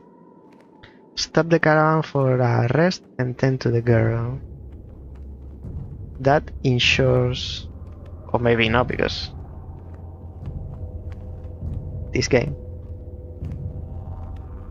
it assures that the girl survives, but this is risky. Keep moving. Maybe we fight here, maybe here we don't fight. And this is the only one that implies that the healers are going to heal her. Oh well, tend to the girl. I'll say one, I think, because we can't stay for long. If we had like 10 supplies, maybe. Fighters, stay alert for any threat while the caravan moves on. The healer wrapped the girl's arms and legs under blanket to no avail. An hour later, one healer approaches you with tears in her eyes. She says nothing, only shakes her head. Morale decline.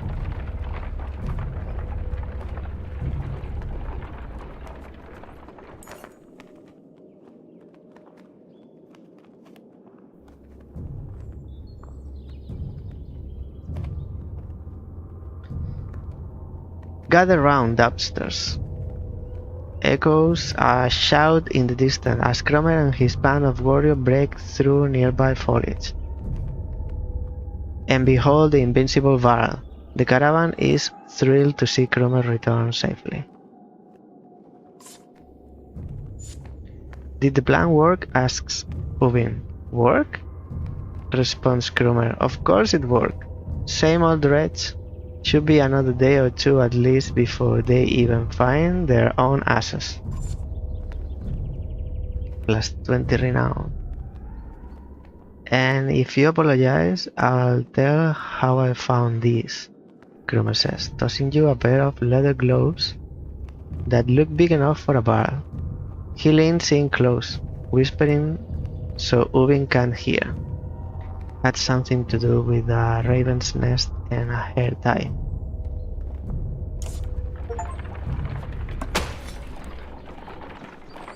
Dunder's hand.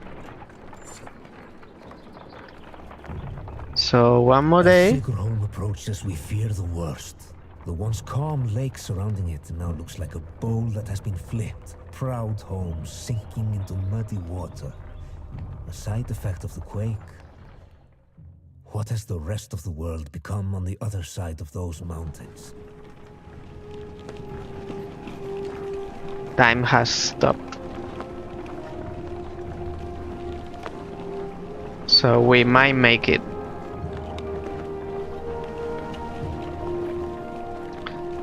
And this is Sigerholm. Sigerholm? Yes, I think so.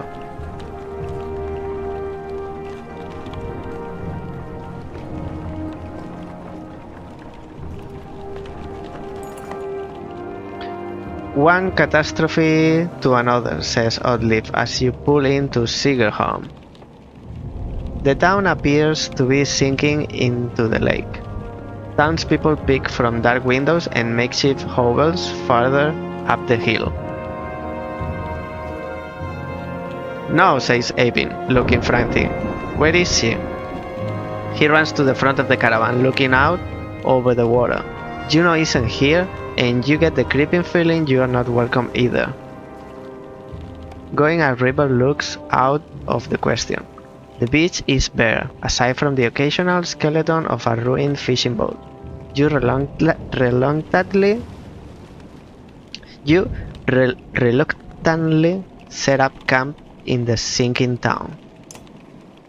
It is really sinking.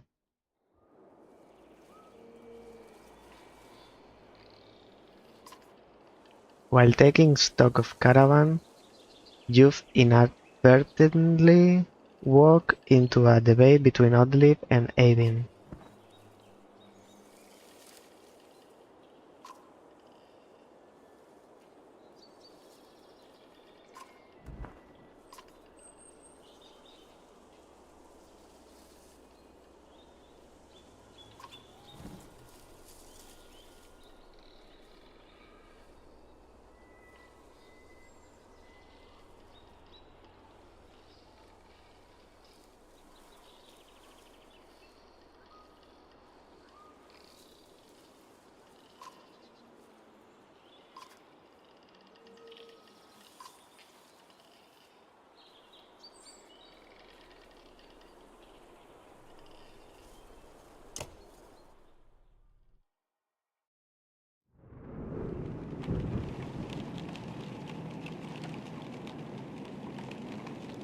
Market, please.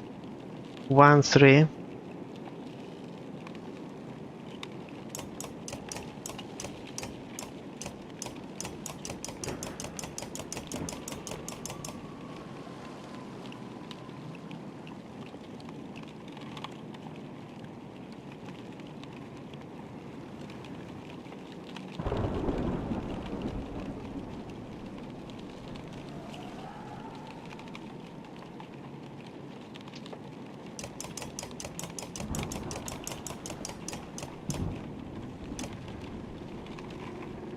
This is 4 days. And this is 11 days.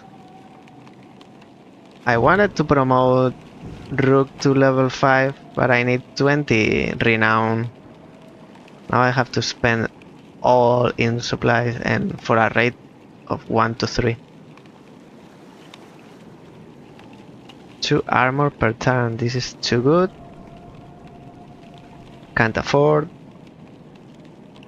1 armor per rest and +1 willpower. +1 willpower, like 1 maximum total or per battle?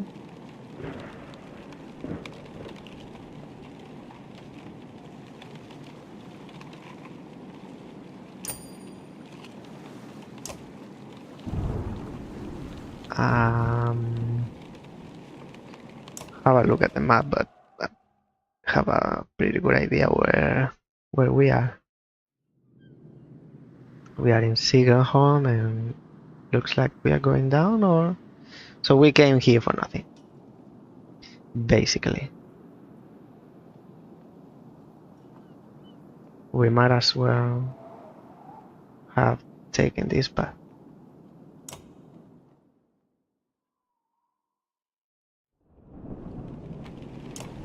Let's see the heroes. No one's injured.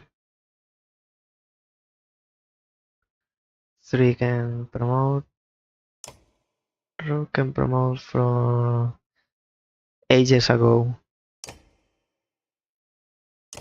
And by the time I promote the others, they can promote 2-3 times. 9 of 9. What did I get before? So I got this from Kruma. +2 strength for a level 5 character.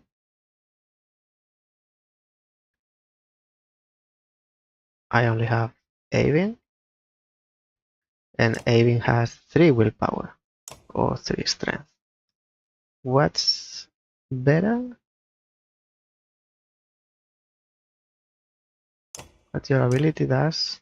Strength damage. But it's fixed amount.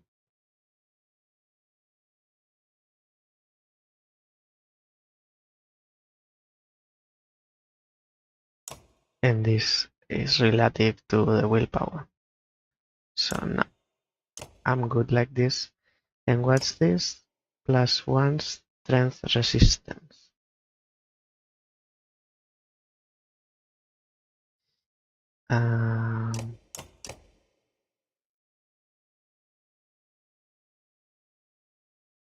Who had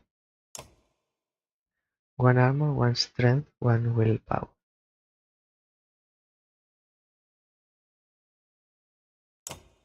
She has dodge, 2 break,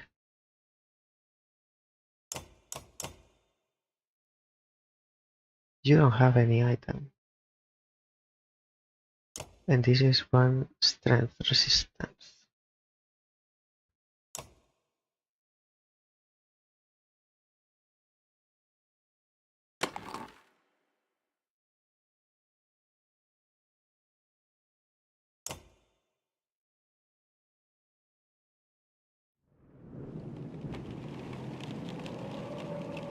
Map, heroes, market, rest.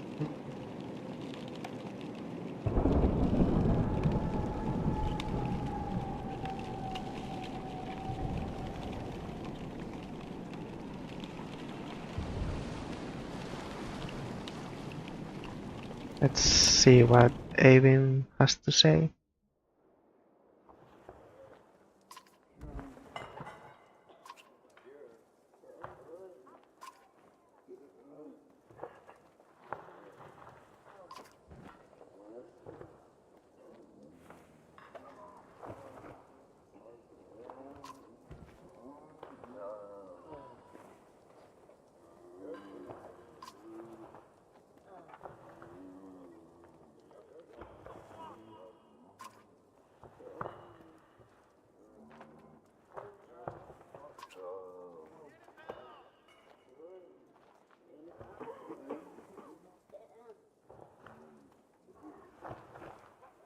What's it like to be a mender?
Avin gets a faraway look in his eyes.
Didn't say much. Let's have a 5-10 minute break.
Let's continue. And we are leaving Sigerholm. Let's see what Eivin has to say about that. Rook, wait, please, Eivin begs. She said she'd be here. We need her. You can tell he's terrified of leaving, as though he'd be giving up on Juno.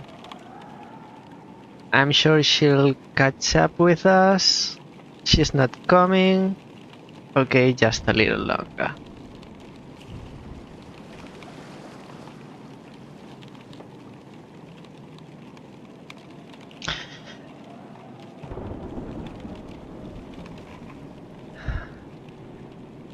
What do we think about this? I mean, we came all the way from Einartov to be here, but now we're leaving to where? What do? We go back to Arberrang? And if we wait and it's for nothing, we can blame on Eivin. That's decided. You tell Eivin you'll stick it out a little longer. But you're not certain how long you're willing to wait yourself. Every day lost becomes more precarious.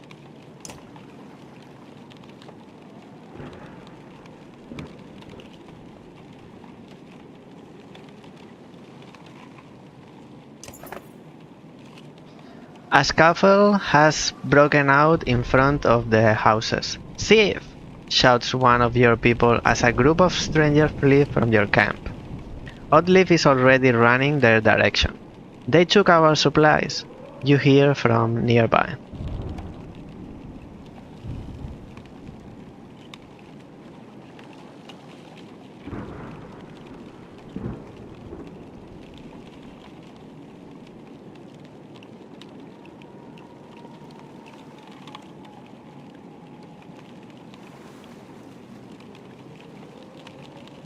I mean, 2 or 4. Knowing this game, ignore the theft.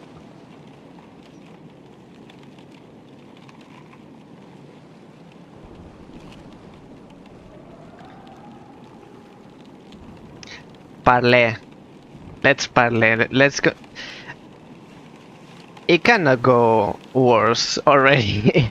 So let's just have fun and let's take it as a joke, because it's a joke.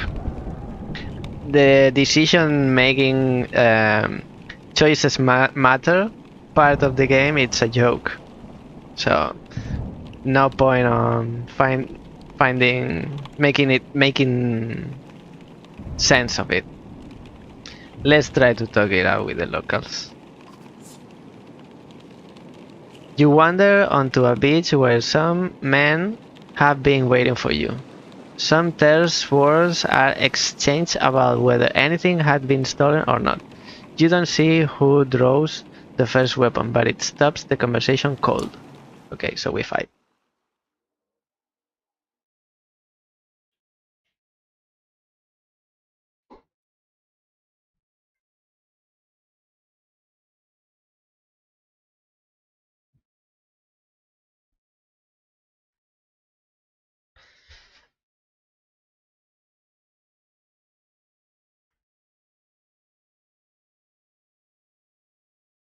At least we get renown.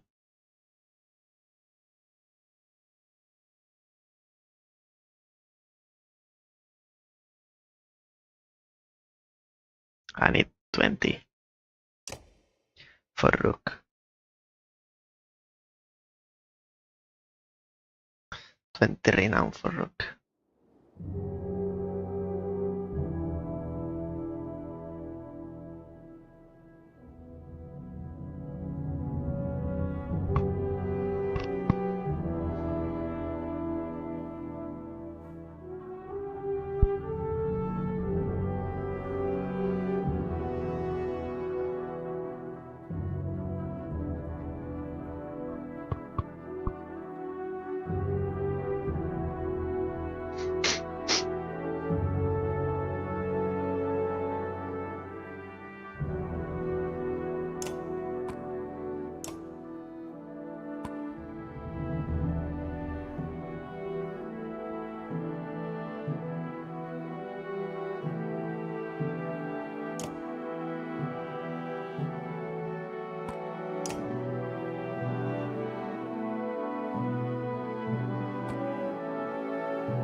They are a bit spread out.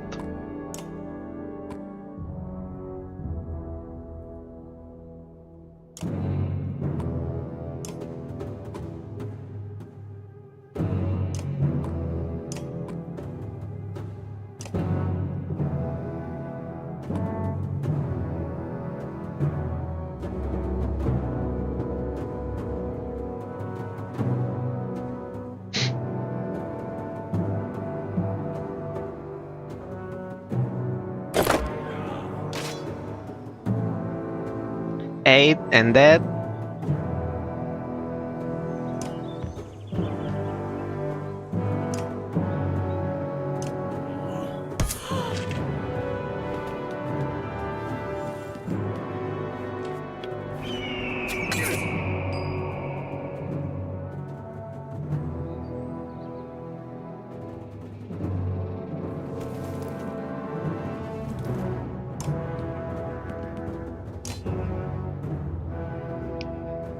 One or two, I think.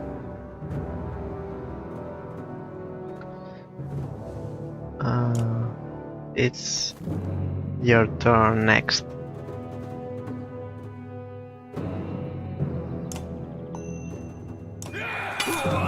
You're not going to last long, so.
One, and one.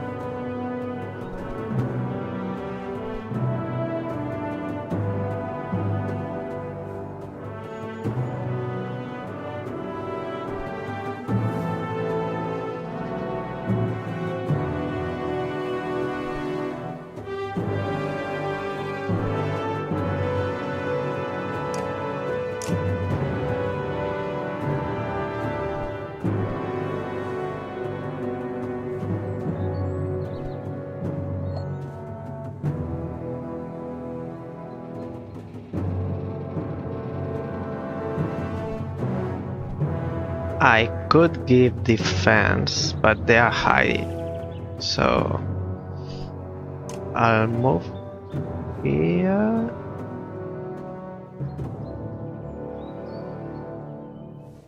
So away from this one. This has already attacked me.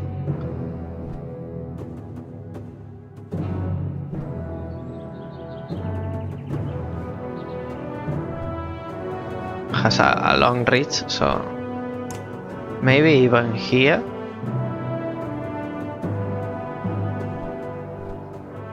If I do this, will it hit? No, doesn't affect either.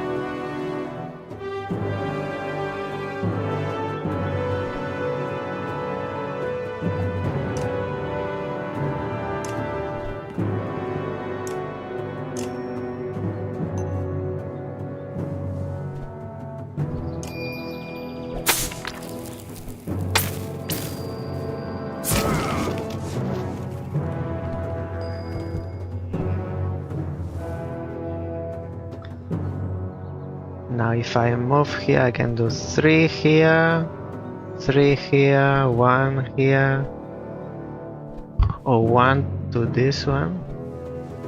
Maybe 1 to this one because Now it's dead. So this way I don't have to move.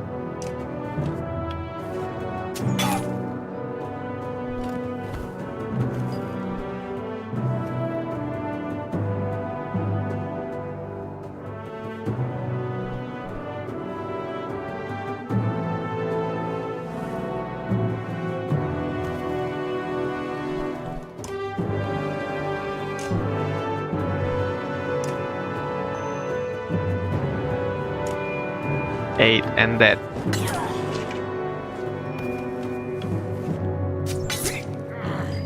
-3.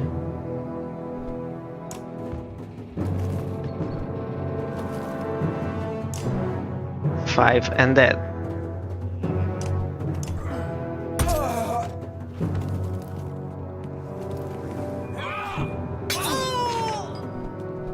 -5.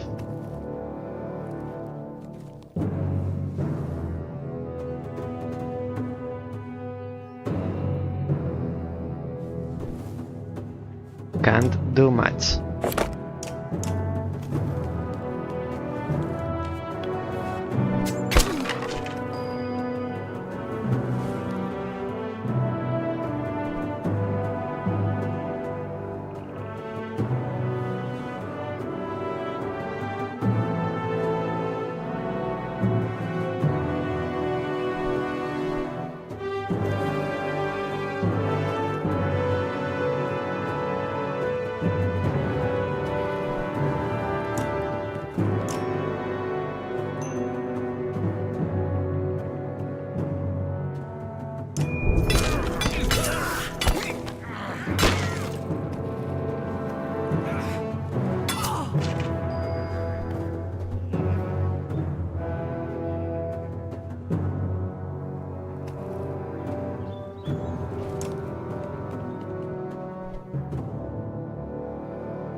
Now we know everyone's abilities, so there's no much need to explain everything, but still.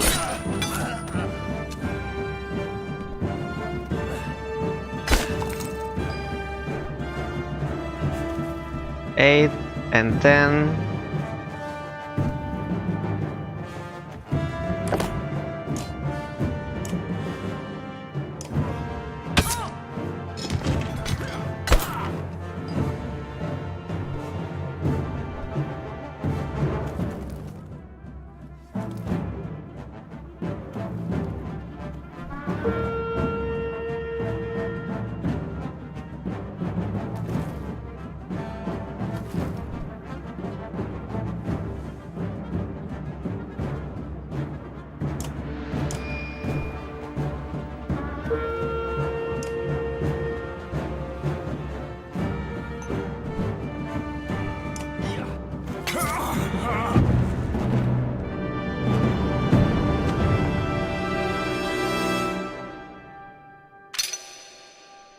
I don't get the enemies attacking all the same character.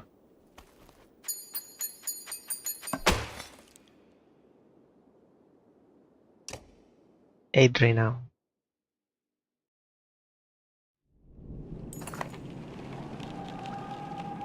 The thieves scatter pretty quickly when you start laying into them. But when you return to the caravan, you discover why. Even more supplies have gone missing since you rushed out to fight. Now we have to go to the market and buy more supplies, but there are not available.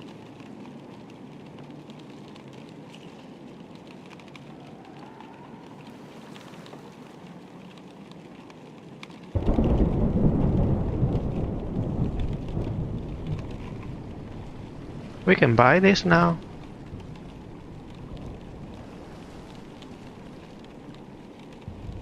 Is Ivor level 5?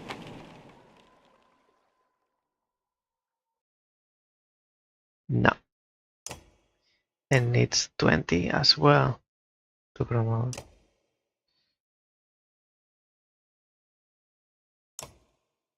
Why did they attack Alet? They need to get level 5. So I need to upgrade them, promote them.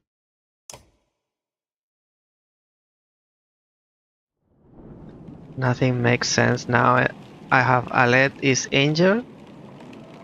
I didn't see how many days she needs. 1 day. I'll leave her injured.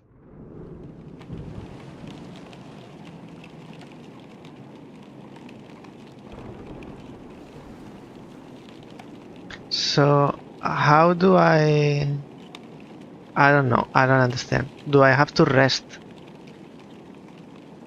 So I make time for Juno to come, or I have to leave? But if I leave, where do I live?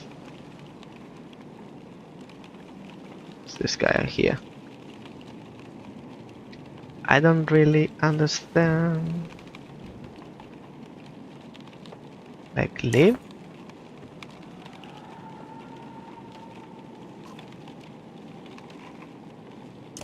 So I have to rest.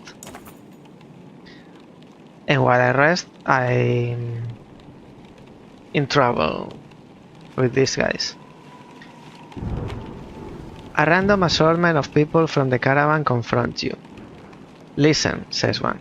We don't feel safe here. I don't know anything about Mendels or whatever, but we're going to leave, and I hope you'll join us. Looks like a couple dozen people. Farmers and fighters alike feel the same way.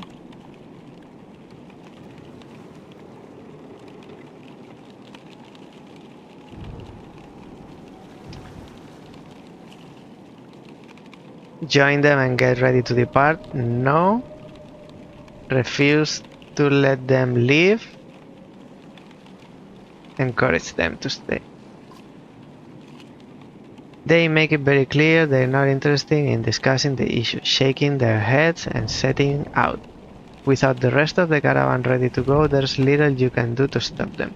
You hope they make it, and that you haven't made a mistake yourself.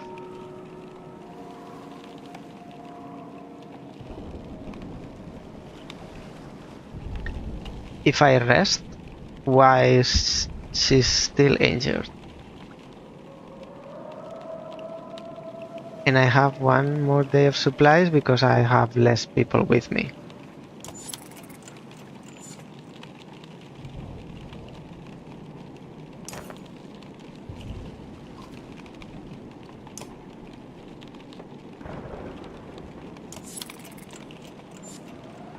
At some point I'll have to leave.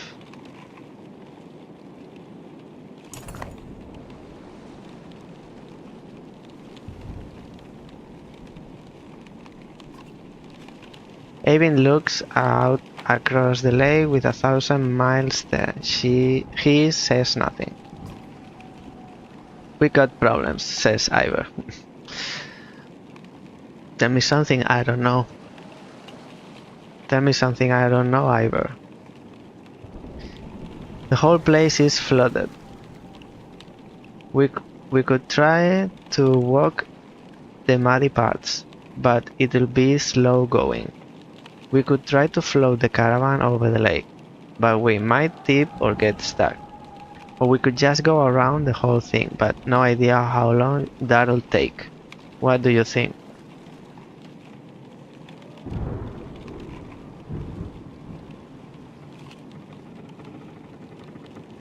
Attempt to ford the river. Cook the wagons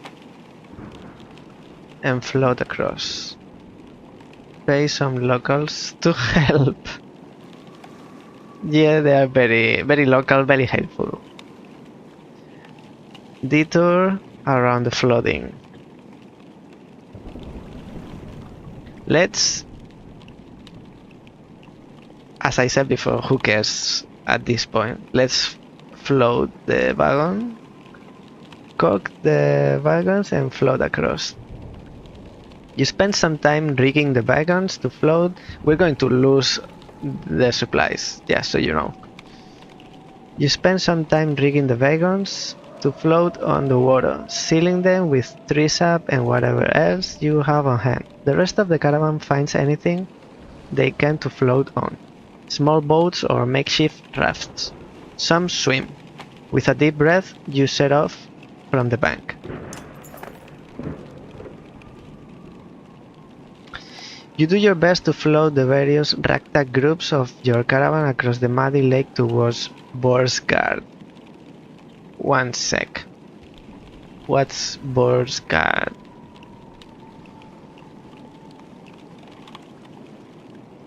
So apparently we are heading south from Sigerholm. We are here. Now we are like crossing the lake or something towards Borsgard.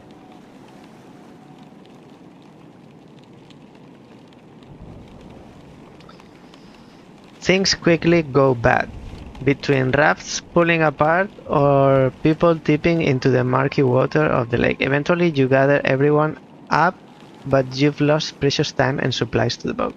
We knew. Minus 20 supplies. Did we have that much? Oh, and we continue. We've lost 4 days of supplies. And if we had went around, if we had traveled around, it would have been 4 days anyway. I think the result is the same, but different. Different like backstory or events in the middle, but the outcome is the same. Or similar. You lose. Some clansmen have discovered a large patch of wild fruit. When you approach, you see some people have begun to sample them. A mother frets about whether they're safe after overhearing one of the children say that it tastes funny. Others start gathering by the basketful. Take a bite yourself. That's interesting.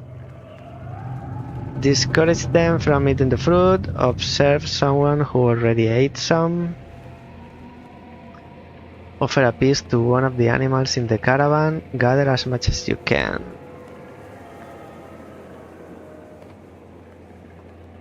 Observe someone who already ate some.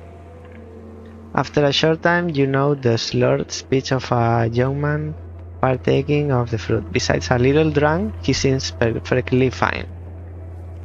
Take a bite yourself, discourage others, gather as much as you can.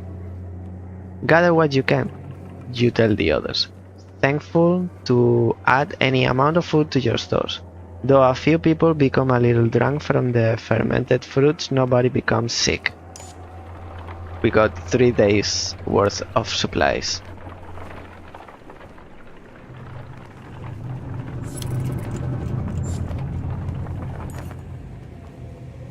As you're about to head off to sleep for the night, Onef pulls you aside. I have a couple concerns I wanted to speak to you about, he says. In private. You find a quiet place to talk.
Suddenly you gasp for air.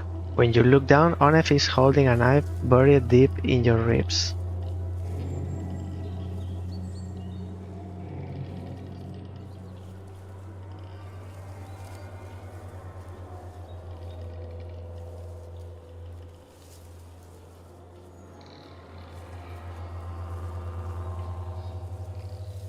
What?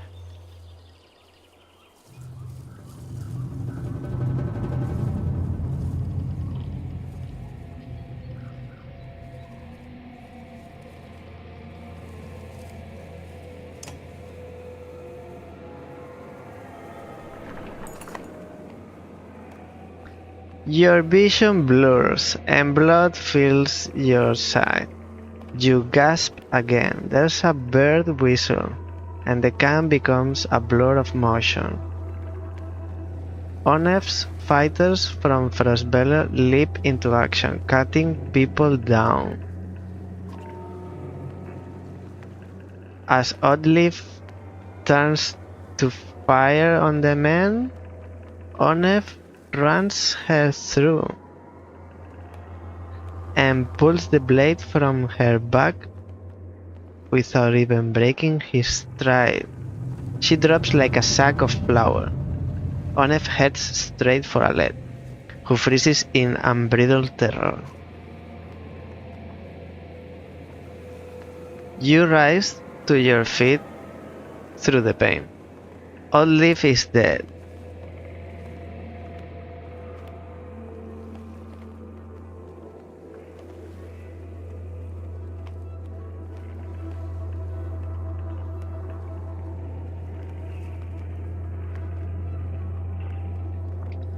Somehow you find the strength to clip the nearest traitor in two. But you can't find the breath to shout. You think your lung might be punctured. Onef clutches Alet's wrist amidst the commotion, tosses her bow aside and pulls her into the deep woods. Her eyes meet yours across the campsite.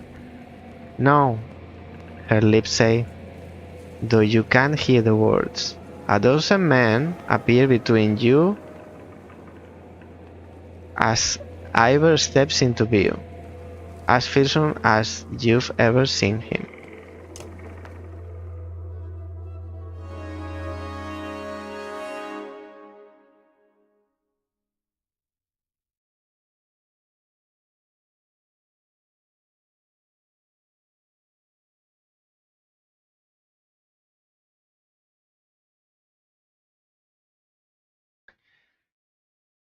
I am speechless.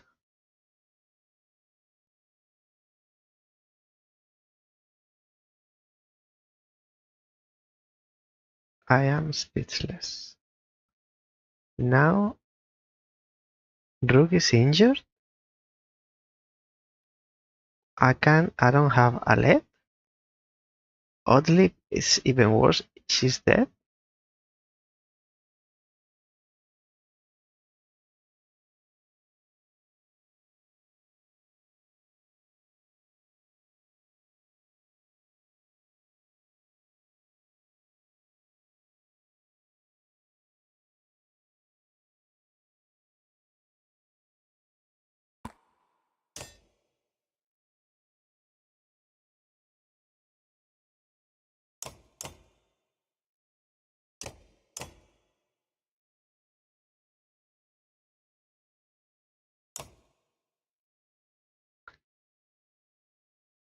This.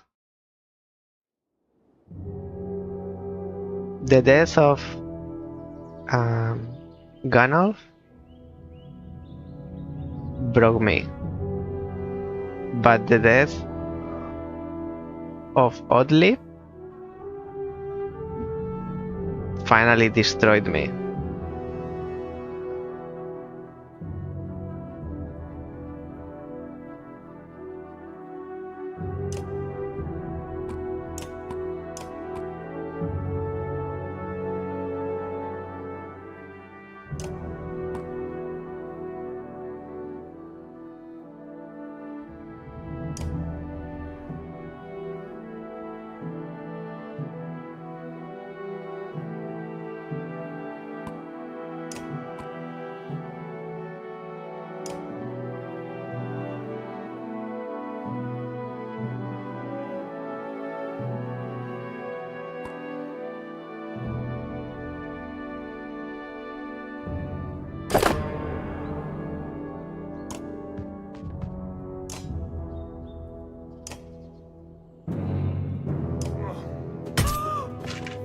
I can't believe.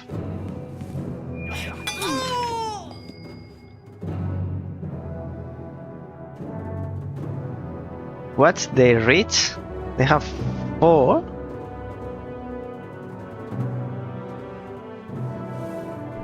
I put her at the back so they don't reach her. They still reach her.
No.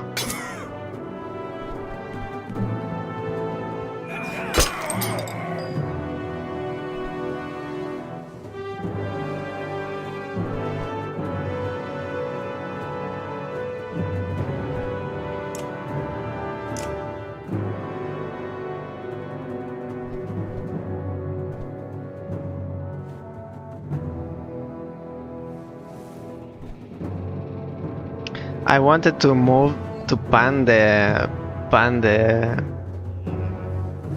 battlefield, the level, the image, and I just pressed the confirm.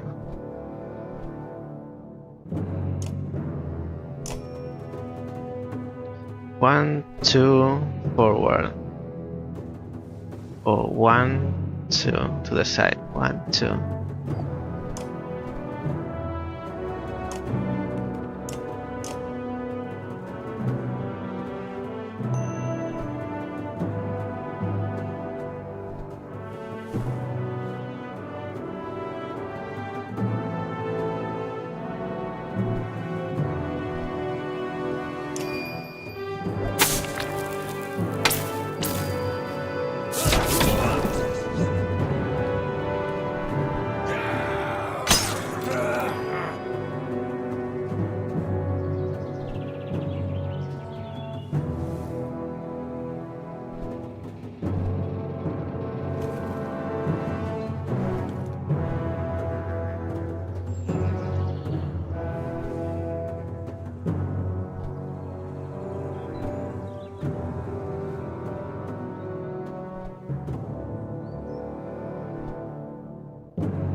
I can do mark prey from here.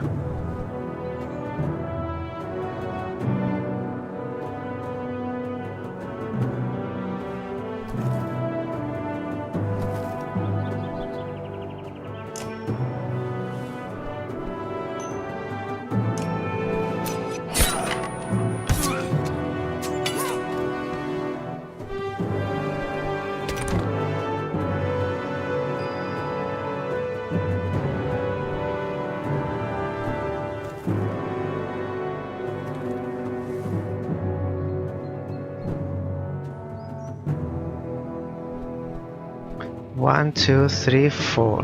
That's 1, 2, 3, 4.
1 damage, 0 damage, 1 damage.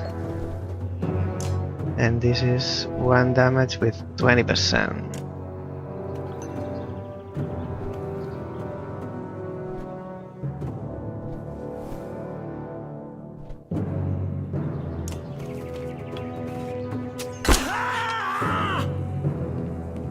I know.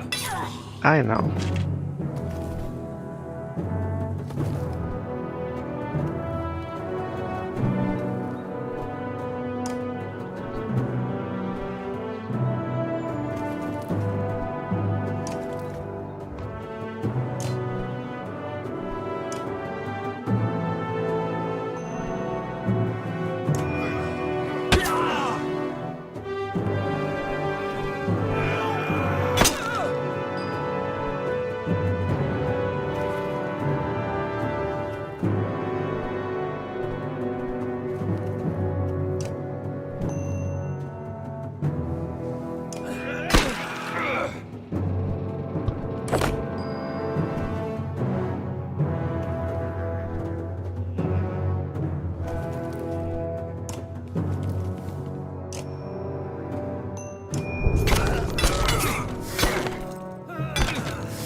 For strength damage is rank 3. It's a bit expensive. Oh no, 3. 3 is rank 2. So here.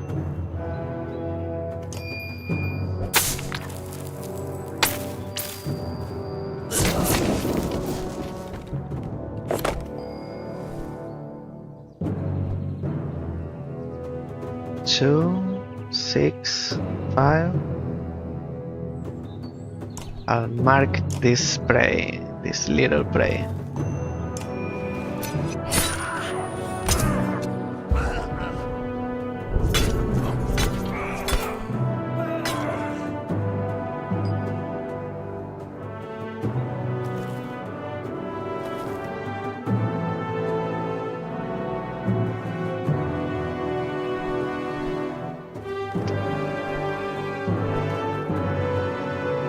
Why isn't red?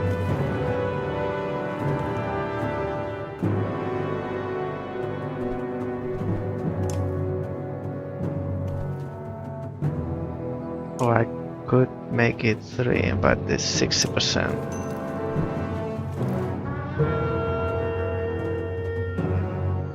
Seven, 5.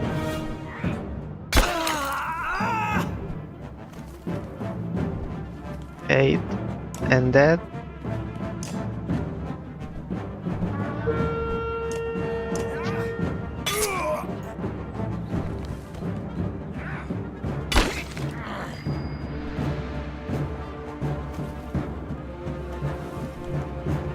Eight and 4, I could kill any.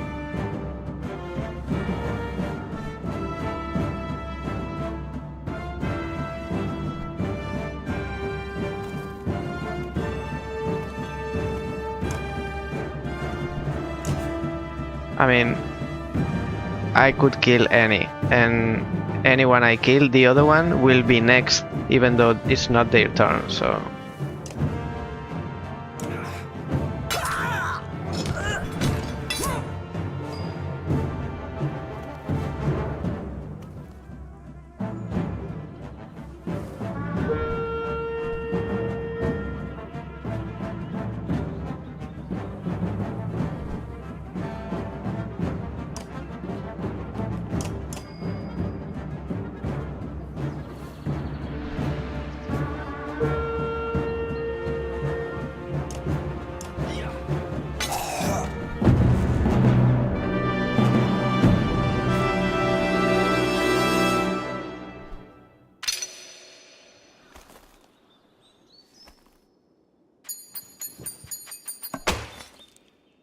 a renounce only.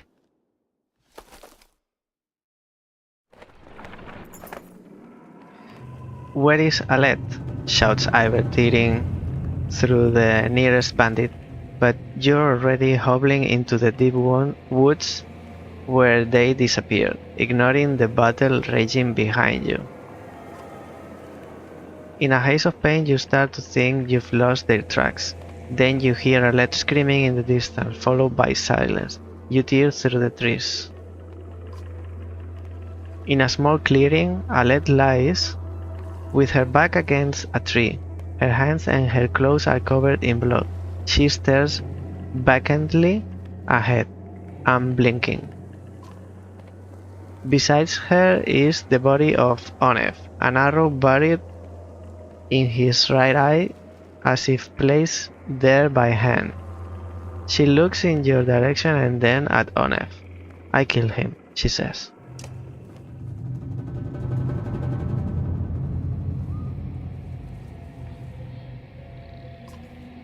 You cringe as much from the pain as the appearance of Alet after her bloody struggle with Onef. So I got stabbed somewhere.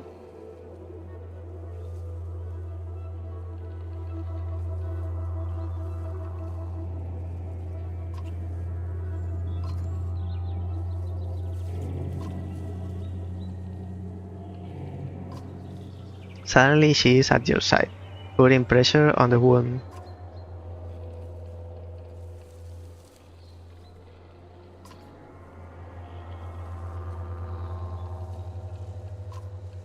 Just as your sight goes black, you see Avin, Iver, and Alet standing over you.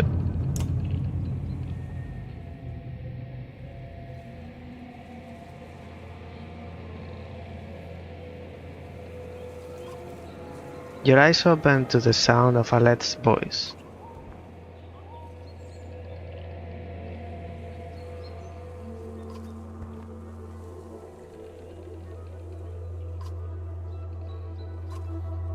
Alet stops herself from hugging your bandaged chest, pulling your head to her instead. The words come out easier than you expected.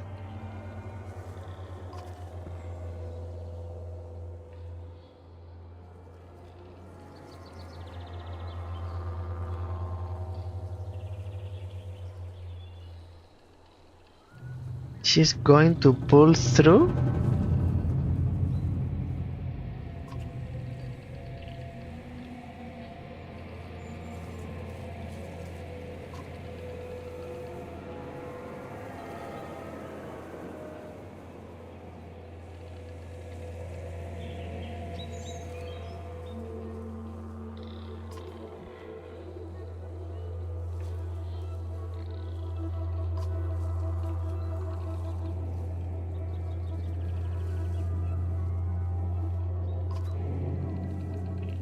Avin frowns deeply, putting a hand to his forehead.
No, nothing changes. We'll be more cautious. It's the same answer, different wording.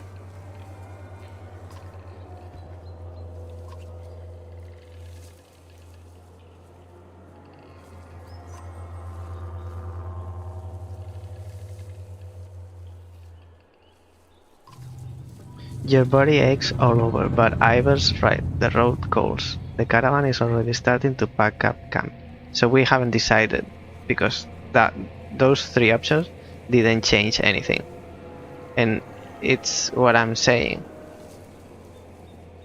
Every time I get a choice, it's not a real choice. It's not a real choice. So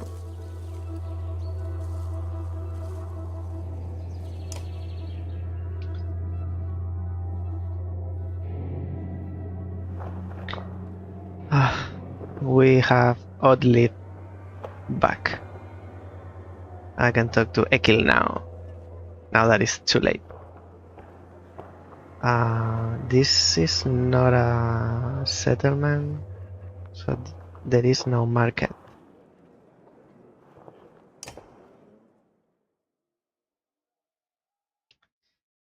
18. 2 more and I could promote Rook. And next is Ivor. If I can make it. So it's one day for 3 people.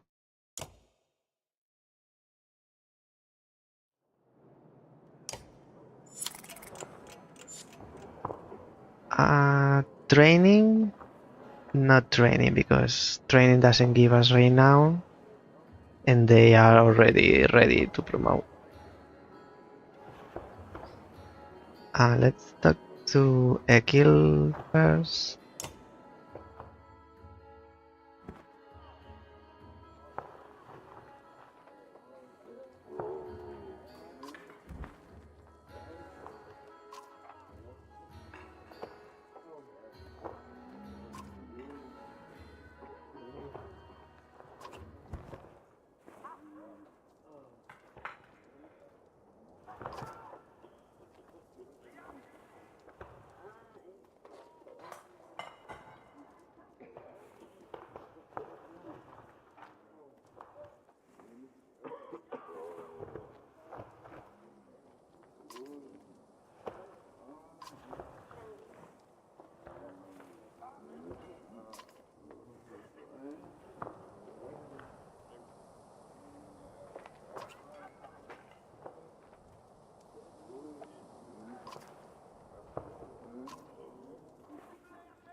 You shake your head as Ekil steps away from camp.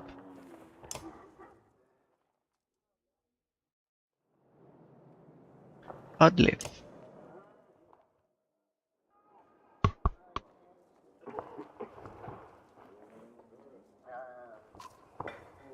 You notice Oddleaf wince as she rises to greet you.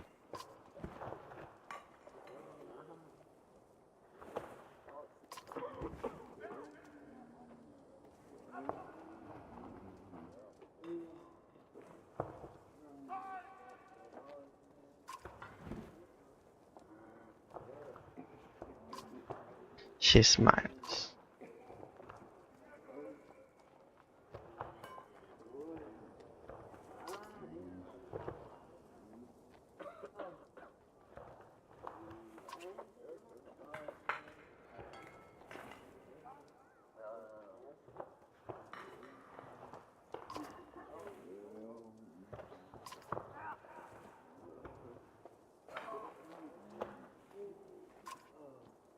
Oddleaf's smile falls like a lead weight.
Willie?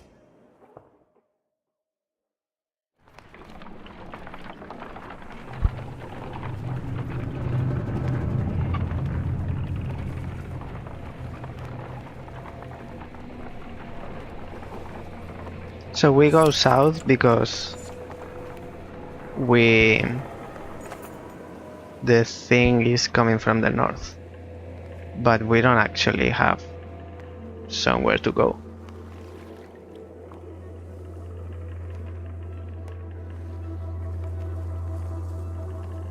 A gaunt man and woman approach the caravan, hands held high. "A war, friends," the man says.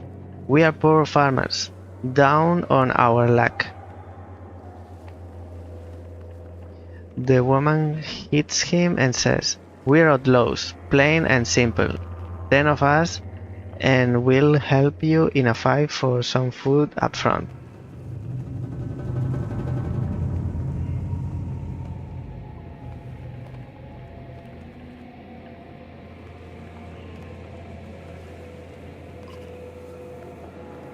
"Misunderstandings," the man says. "Meat houses are confusing. Never know when you've drank your share.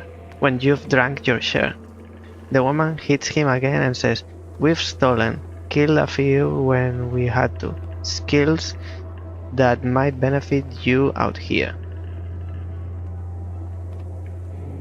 Steal and kill. Send them away. "We are so much more than..." The man stops as the woman glares at him. He nods, and they shuffle away quietly. It takes until camp is set to notice that a few of our supplies have gone missing. I'm not surprised. I'm not at this point. I'm not surprised. This, if I have to summarize this game in one word, would be unfair, in capital letters. Very unfair. There's a village here? Like, I can't take it seriously. So The villagers here are completely oblivious to the destruction that is coming. All we've seen is some dark figures far off, they tell you. Aside from a few young families, they are reluctant to pick up their things and join you. Let's go to the market. Yeah, let's have a look at the map first and then market.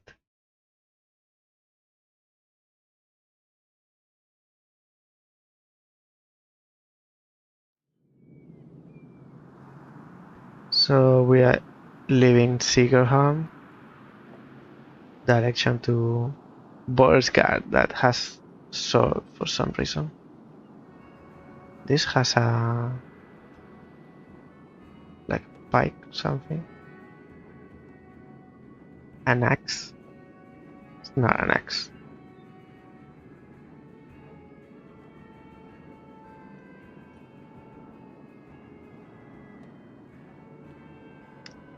Okay, so in the overall map, we left Skoger, Rasbeller, Wimto, and then Einartof, and then Sigerholm, and then Borsgard. And the other group, Strand, Bederfell, Richhorn, and Grofheim, and then Einartof, and the same.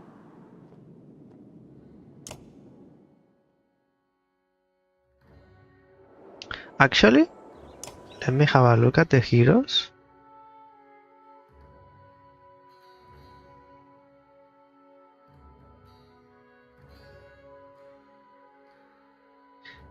Only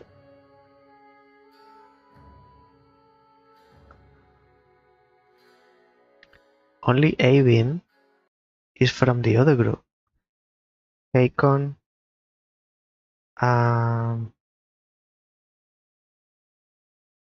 Hakon's on the other group.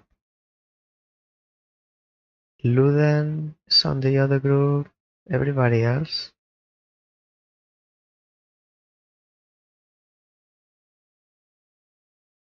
So this is the second group plus Avin. Avin wasn't found by this group. Yeah, market. 1.5, that's a little bit better. What's this? 2 will per rest. 10% dodge strength. Never deflected.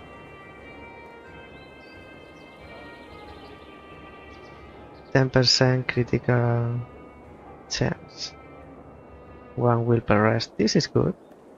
Never deflected, but yeah, never deflected means that if I'm about to be deflected, it's because I'm making 1 point damage.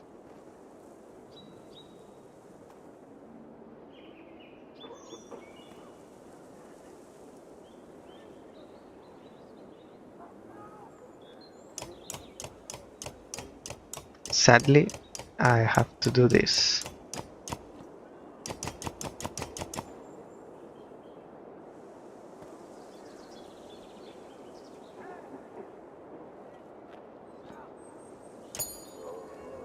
Sadly.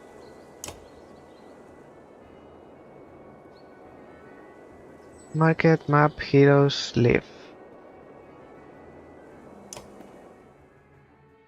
Let's live.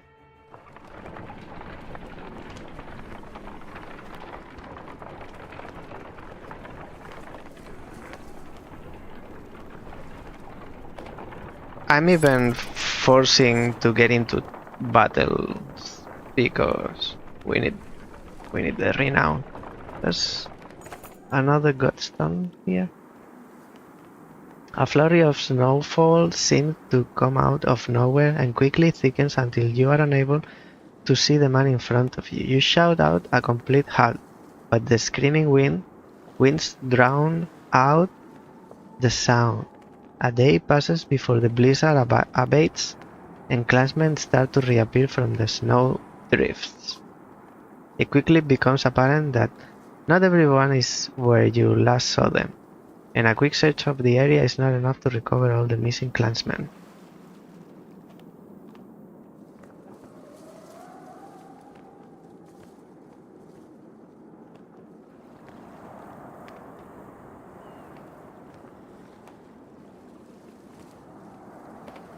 They, except for number 4, they all seem like similar. Make a thorough search for lost clansmen. Ask volunteers to scout the immediate area. Make a bonfire and wait for missing members to return. Move on, saying a blessing for the lost. Commit to an hour more searching before departing. This one. It takes time to establish proper search terms, but you devise a way to quickly cover as much ground as possible. After a full day of searching, you find many survivors, but your successes are dampened by a number of frozen bodies and others who have simply vanished. Disheartened, you return to travel.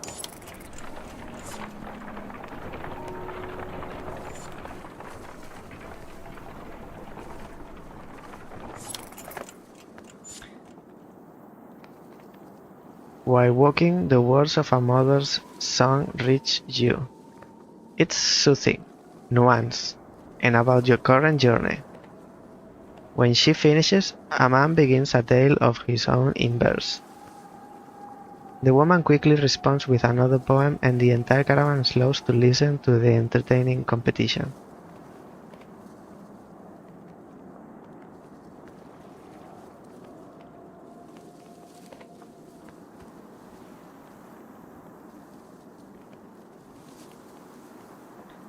Ignore the poetry. The laughter and cheers continue behind you as you put some space between to remain undistracted. The male contestant soon admits defeat, and the clansmen quickly march on, thankful for the light-hearted distraction. Yes, and if I had joined them in the fun, there would have been a backstabbing from somewhere. So the game is playing with us. And if that's not the case, it's what it seems. Makes you think one thing to do the opposite, actually.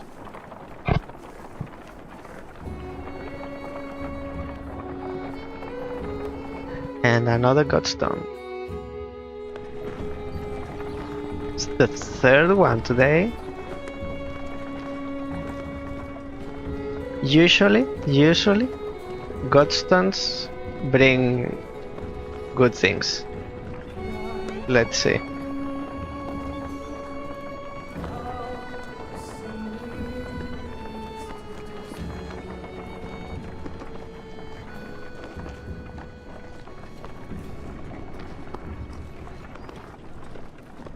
People drinking. The imposing godstone of Beowulf approaches. His severe visage makes it feel like he's watching you even now. The caravan spreads out, happy to be free of the confining forest and in open fields. Hogan pulls you aside to show you some red berries growing on an ash tree that looks like it was chopped down long ago.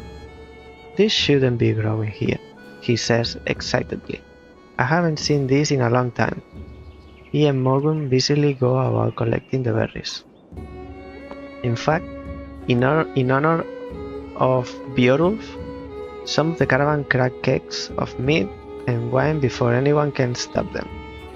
To the only god that matters, they shout. Everyone drinks, and you're glad for the merriment that has swept over the caravan.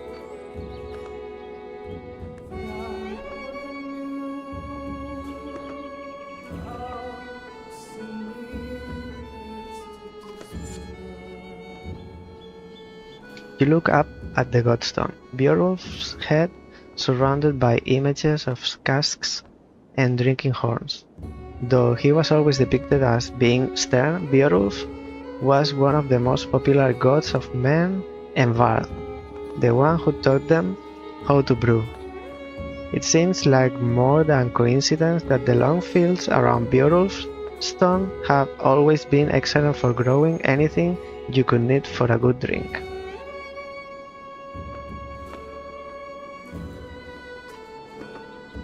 What exactly are these? You ask Hogun.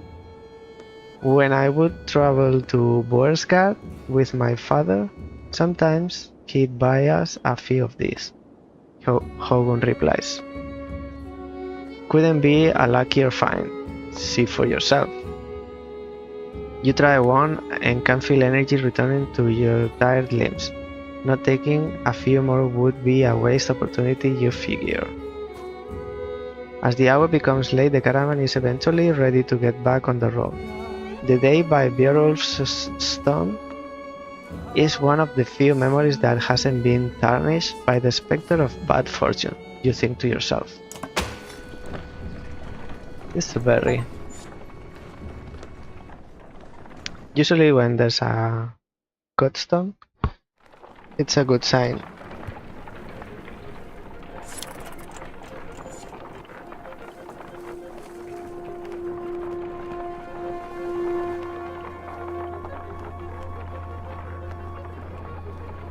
Rainy Peak.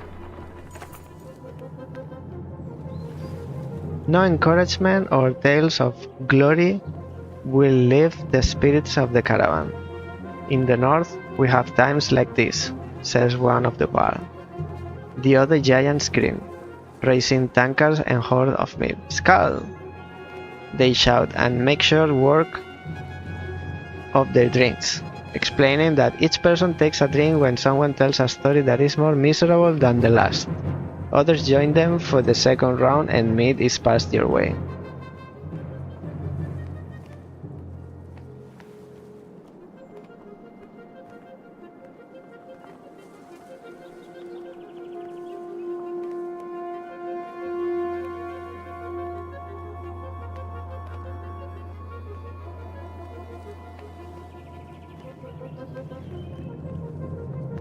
This will decrease morale.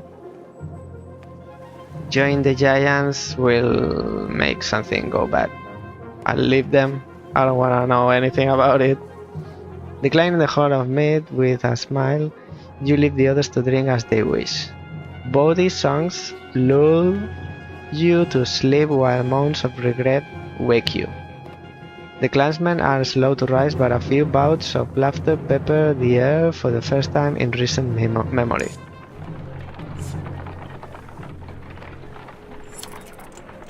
Rainvik is more of a smattering of farmhouses than a proper town. Though judging by stray dredge stalking through empty fields, it is barely even that anymore.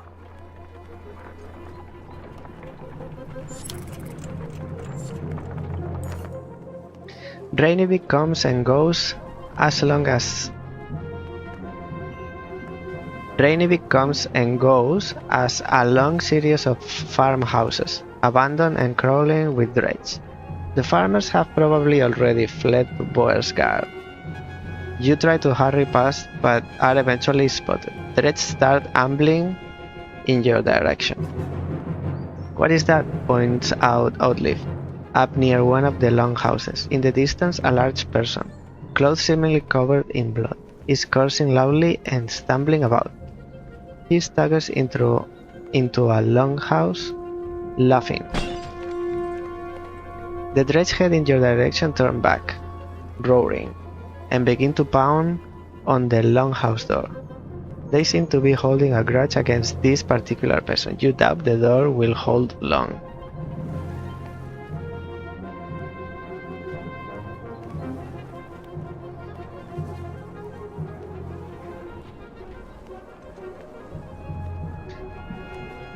One of these two rush to help. I want to kill someone. Against my better judgment, we should probably do something, you say. The others agree, even though it means putting them all at risk. As you quietly approach, the dredge have managed to splinter the door and break through. Hey! Shouts about wearing all red, standing on the other side of the dredge. Came all the way up here just for me. He seems unconcerned about the dredge as he hoists his enormous sword. It's like Gandalf's brother. Gain item, whatever, something.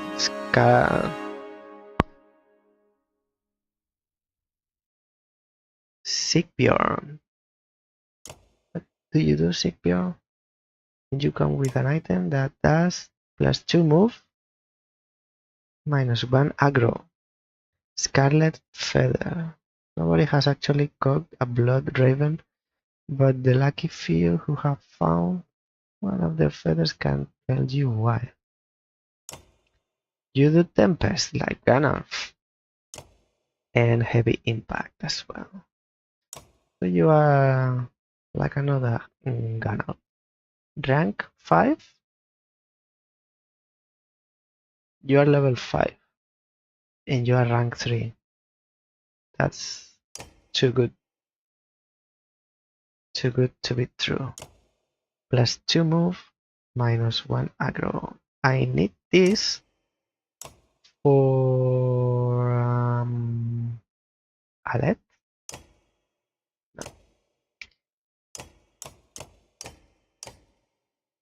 Alet, you have 15 dodge. Okay, let's do it the other way.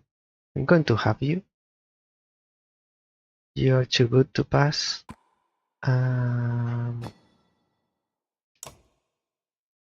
Yes, but I won them in second place.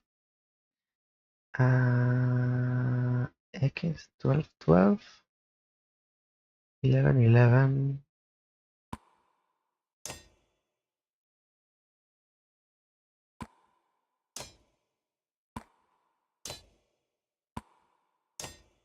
I think this is my team. And then Mogun.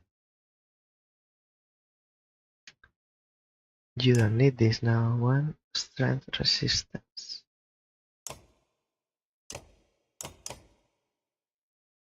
I want to remove your item.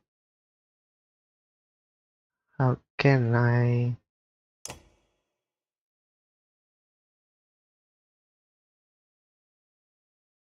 I mean, I can do this. And I also got this 2 will per rest and 3 will +3 will. This is better than this. And then these 2 move -1 aggro for you. But what is it that you have?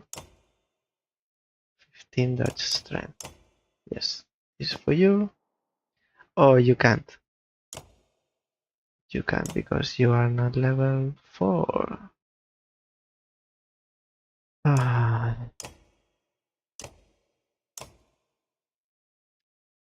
And you're actually level 5, so I can give you one of these. 2 strength resistant, 2 aggro. You have 10 defense. It's not much. 3 strength. So this has your name.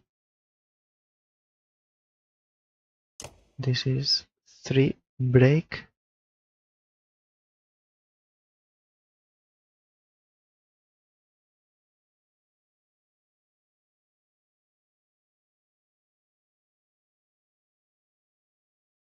That's okay.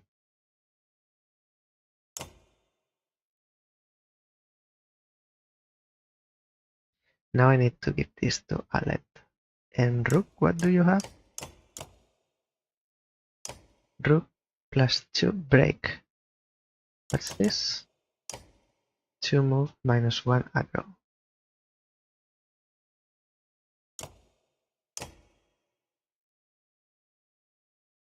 I mean, he's doing.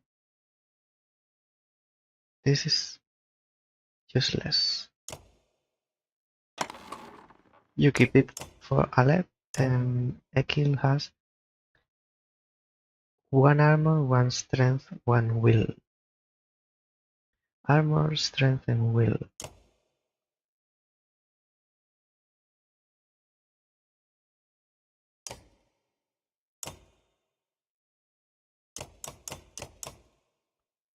That's okay. And this order, yes, yes.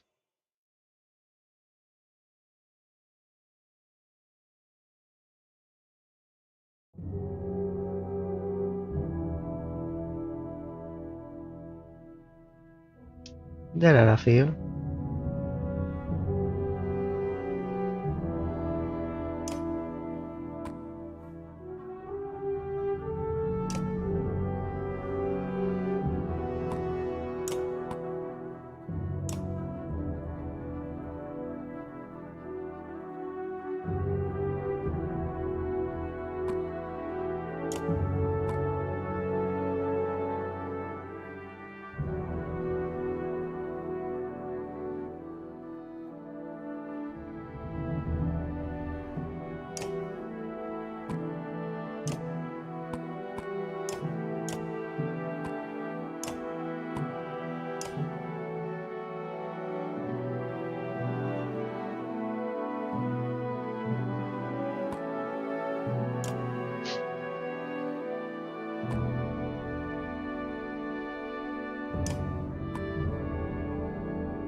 What do they do?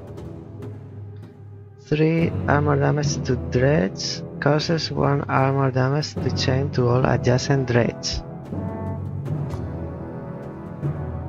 Splint Kindle.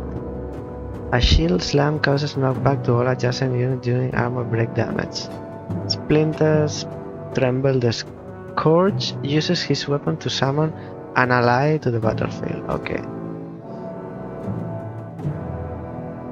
This is long range.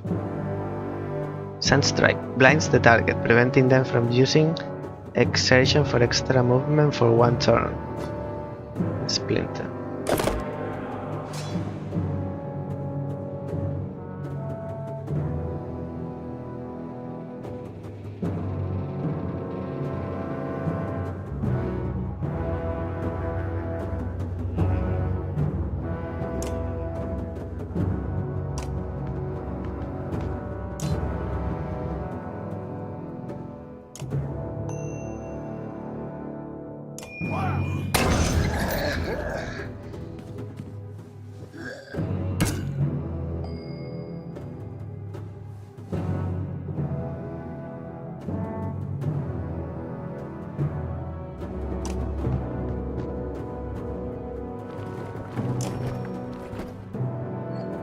It's been a while since we've used Tempest.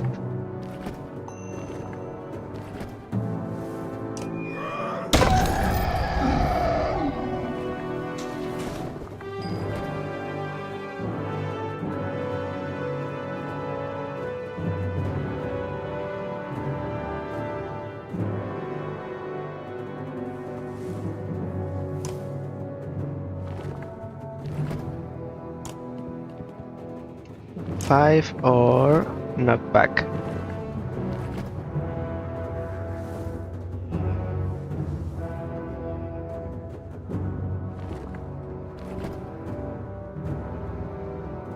That's 5 plus up to 2.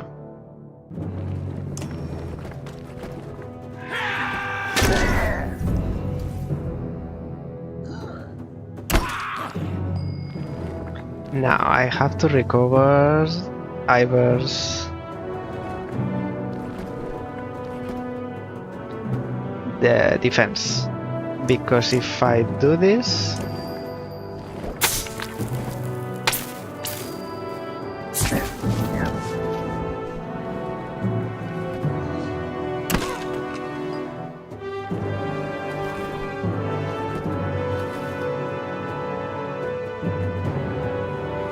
It happened again, the same as before. I wanted to move the map and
how much damage?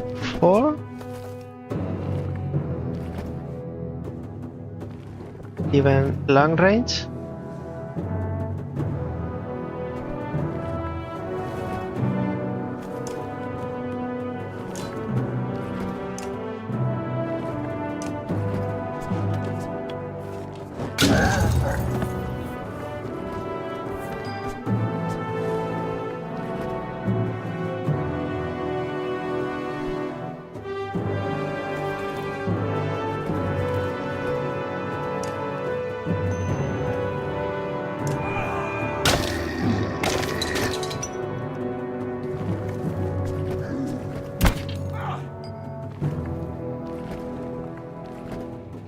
I can come in here now and do Tempest.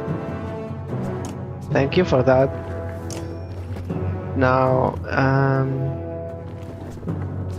clockwise, so I should start here. And this level 2? Let me, so this 12 and that, 10 and that. Yes, that's what I want. So starting here.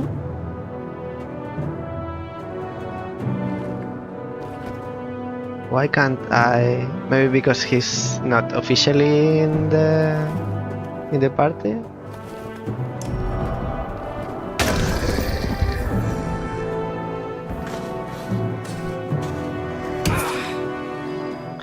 How I knew it. How I knew it.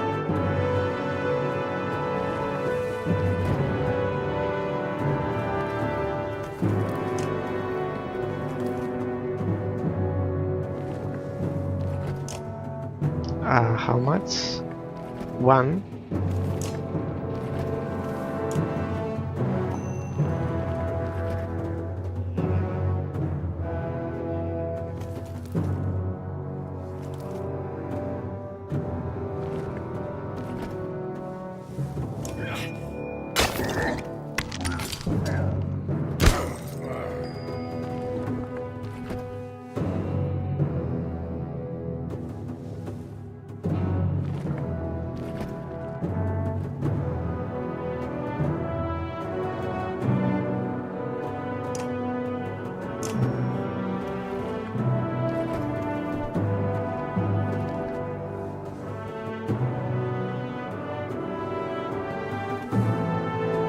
These ones what worries me, these ones are not going to last and are going to be able to kill Ivor.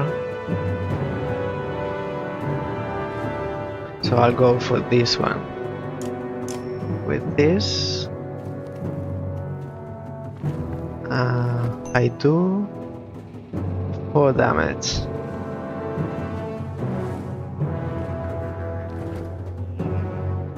And I shouldn't hit any of my...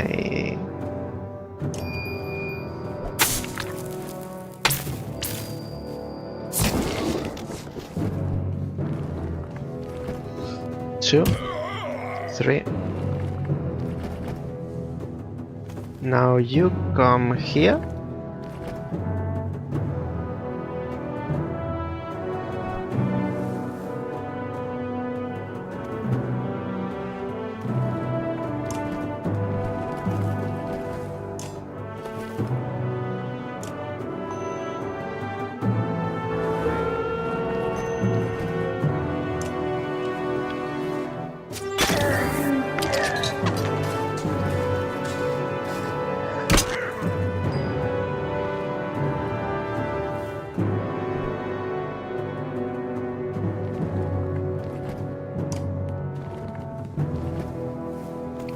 One damage. No. This is better.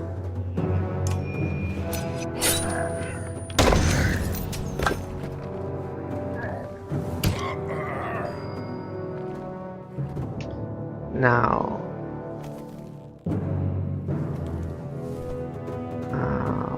Four. This one has 13. And next is Sigbjorn.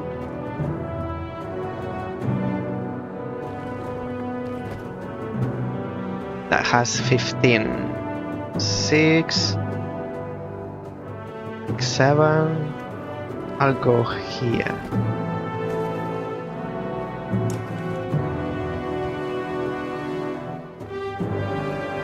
And reduce the defense of this one.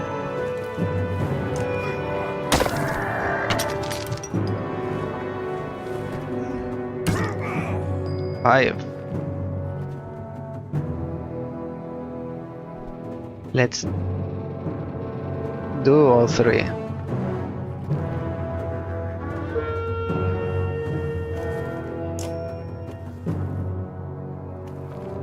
Starting here.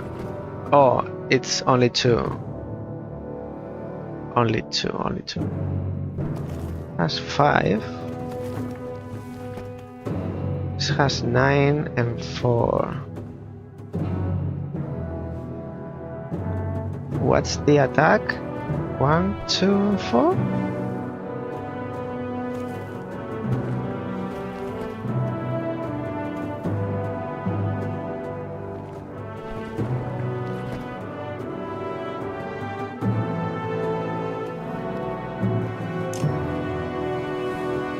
So these two.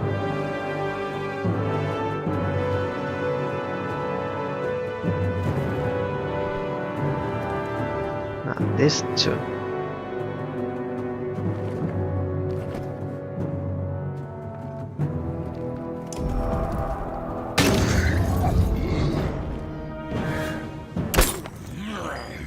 Now Iver is in danger. It's actually in danger. 7 and dead. It's the only thing I can do now.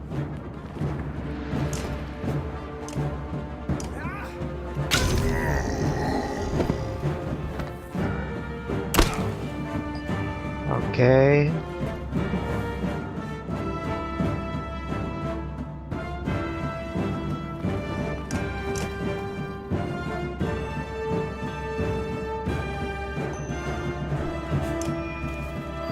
This is what I wanted to do before.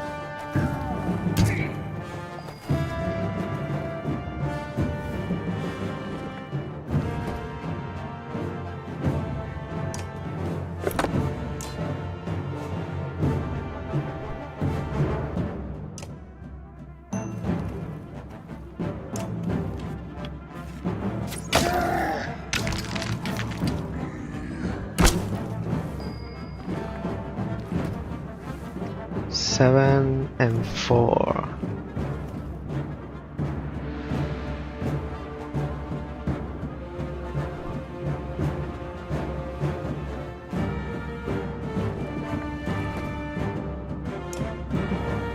even without moving.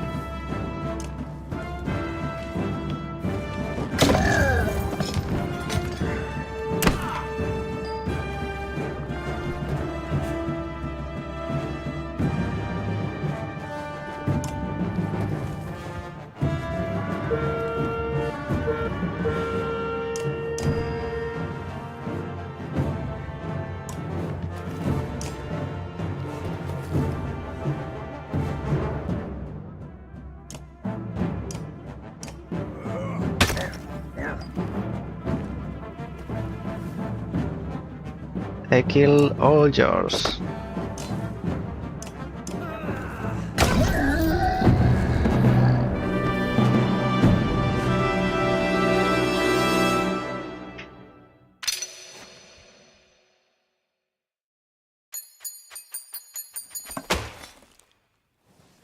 Nine.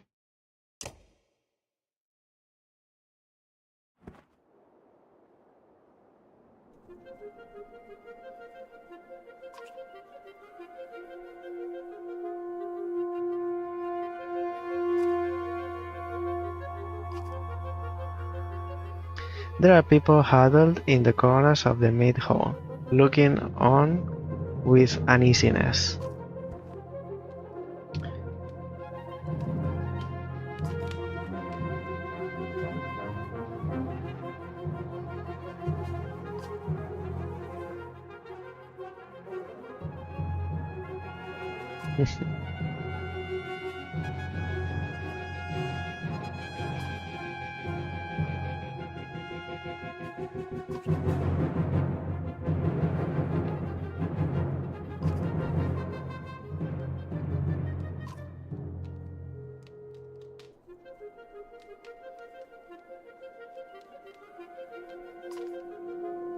The townspeople show you a huge stack of barrels filled with quality meat and help you haul them back to the caravan. 20 supplies, 10 renown.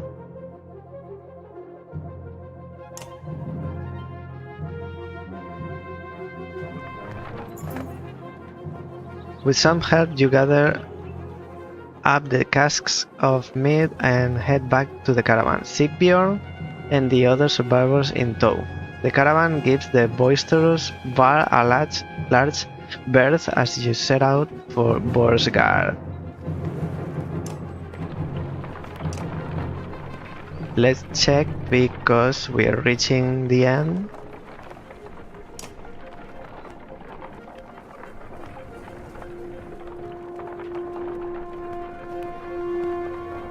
Hasn't been saved.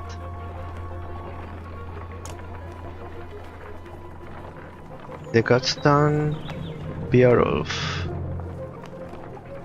Now, resume last save. Although this is today's 26th of the 10th, and this is now. Although this image doesn't correspond with. Let's hope it's safe. Let's hope it's safe.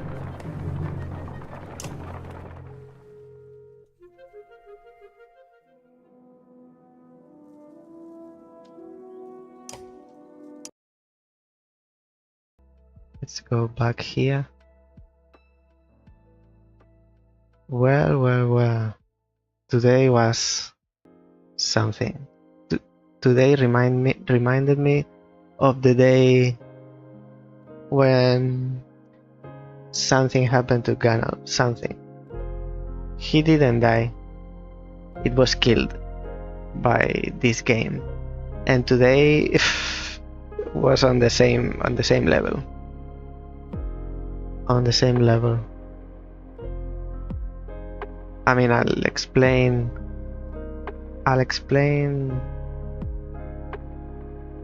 everything that I think about it, about the game, in the review, which we are not far from it. I don't know how much is left. Maybe I give it maximum 2 days, I think. If not the next week, next Thursday, the following, but not much, not beyond that. And it's awful. It's awful.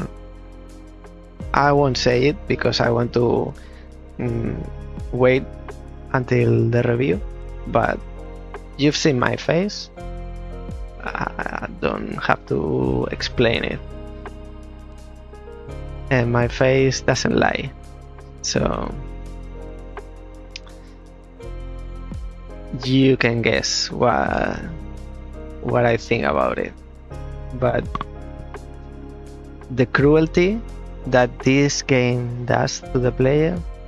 Anyway, I don't want to get in there because I need to save it for the review. In any case, aside from the awfulness, thank you for sharing your time with me today. I'll see you next time. Bye now.